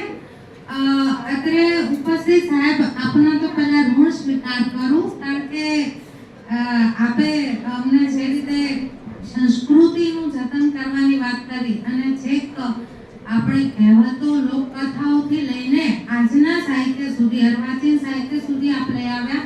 અને માં જીજાબાઈ એવી હોઈ શકે જે સિંહના પગનો કાંટો કાઢી શકે. આજે આપણે કૂતરાથી બીનારા, કારણ કે આપણે પીઝા ખાનારા. આપણી સંસ્કૃતિને ઉજાગર કરી છે, પડેલી તો હતી જ ધૂળમાં, ક્યાંક ક્યાંક લોકકંઠે સચવાયેલી હતી. એ કામ મેઘાણીએ ધૂળ ધોવાનું કરીને બહાર કાઢી છે. જો મેઘાણી ના હોત તો કદાચ જાટો હલકારો જે ગામની એક સ્ત્રીને લૂંટાતી બચાવવા બલિદાન આપી જાય, એક આપણા ઘેલાશા ક્યાંક દટાઈ ગયા હોત જો મેઘાણી ના હોત એમની કથાઓ લઈને આવનારા એક સ્ત્રી ચોમાસાના વરસતા વરસાદમાં પોતાનો પતિ તેડવા આવેલો છે અને પાણીમાં તણાઈ જાય છે, ત્યારે ભૂત થઈને એને ફરી એકવાર મળવાની આશા રાખીને બેઠેલો માણસ અને એક ચારણ જોડે કહેવડાવે કે એક વખત પોતાની રજપૂતાણીનું મોઢું જોઈ લે પછી આ વગડો છોડી દેશે. અને એ રજપૂતાણી તલવાર લઈને આવે કે આ મારો રાજમાર્ગ હતો ગામડાનો એક ગામથી બીજે ગામ જવા, એને તું વેરાન કરીને બેઠો છું, ભૂત થઈને બેઠો છું, ચાલ તારી અતૃપ્ત ઈચ્છા હું પૂરી કરું. અને એ એક એનો શીશ દેખાય પતિનું તરાતું અને પાછળ પોતે જીવતી જતી રહે. આવી તો કેટલીય આપણને સ્ત્રીઓ મળી છે જે એક યા બીજા કારણે હવે તો કેટલાય બલિદાનો આપ્યા છે. આપણે આ બલિદાનોની ભૂમિ, અને સાહેબે કહ્યું એમ કે સ્ત્રી તો જનની છે, જગદંબા છે. આ એટલા માટે છે કે આ રીતે આપણા સંસ્કારો જે હતા એ આજે પણ આપણને તરોતાજા જો કોઈ કરી આપ્યા હોય તો એ મેઘાણીએ કરી આપ્યા છે. સાહેબ આપે કહ્યું કે જન્મદિવસ તો રામના કે કૃષ્ણના ઉજવાય, પણ દેવોએ પણ સત્કર્મ કરવા પ્રજા વચ્ચે જન્મ લેવો પડ્યો છે. અને અમે તો મેઘાણીમાં એ જોયા છે કે જેણે જન્મીને આવા બલિદાનોને એમણે શબ્દ દેહ આપીને આજ દિવસ સુધી જીવતા રાખ્યા છે. સાહેબ અમે તમારા મોઢે સાંભળ્યા છે બલિદાનો જે મેઘાણીએ મૂકી આપ્યા છે, એટલે અમારે મન તો તમારો જન્મદિવસ ઉજવવો એ તો હક છે સાહેબ. અને આ રીતે ઉજવાયો એનો અમને પણ ખૂબ આનંદ થયો. આ મેઘાણી આજે 127 વર્ષ પછી પણ આજે લોક જીભે છે. આપણી પાંચમી પેઢીનાનો કદાચ નામ નથી યાદ રાખી શકતા, જ્યારે આટલા શબ્દ દેહે અજર અમર એવા કવિને એમના જન્મદિવસે સતસત વંદન સાથે આપણે વાતને વિરામ આપું. સાહેબ અત્રે આપ આવ્યા, અમને એક એવો આનંદ છે કે જેને શબ્દોમાં હું વર્ણવી નથી શકતી. અહીં સાહેબને અહીં આમંત્રણ આપ્યું એ વખતે કર્ણાવતી મહાનગર એકમના જુદી જુદી જગ્યાએથી પોતાના એ વિનોદભાઈ, અભિષેકભાઈ, અમૃતભાઈ, ઉમેશભાઈ, રીતેશભાઈ આવ્યા અને એ રીતે અમને પણ એમણે પ્રોત્સાહિત કર્યા છે. અત્રે એમનો પણ હું આભાર માનું છું. અમારા કોઈ પણ કાર્યક્રમ હોય અમે મંડળને વાત કરીએ કે સાહેબ અમારે તો આવું કંઈક કામ કરવું છે, અને સાહેબ પહેલા અમને ચકાસે કે ખરેખર અમને એમ કામ કરવાની ખરેખર ધગસ છે કે કેમ.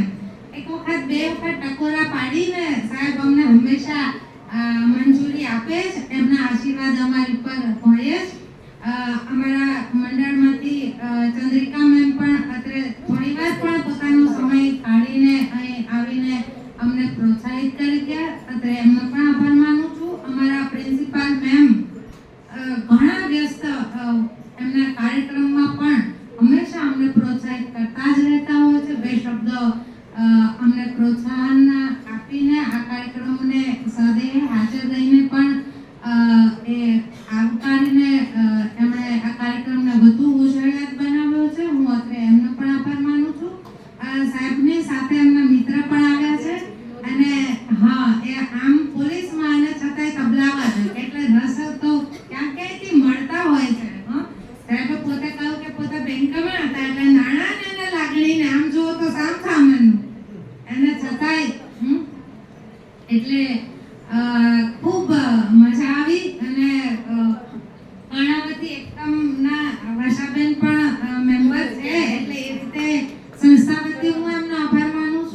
પણ એ રીતે આભાર માનું છું અને સૌથી વિશેષ આભાર આપ સૌનો.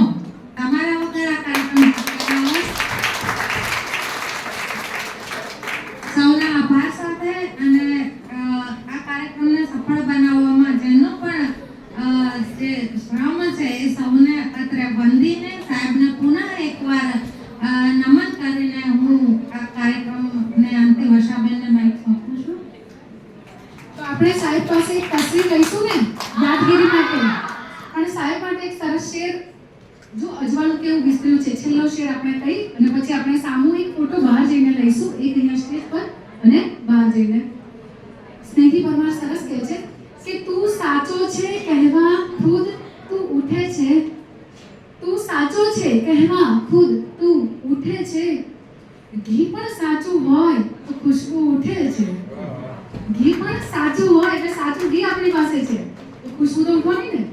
ઘી પણ સાચું હોય તો ખુશ્બુ ઉઠે છે ને બાકી સગળે ઉઠે છે તે બજવાળું. બજવાળું શું છે ફરી ક્યારેક સમજાઈશ. બાકી સગળે ઉઠે છે તે બજવાળું, અજવાળું તો એમની ફરતે ઉઠે છે.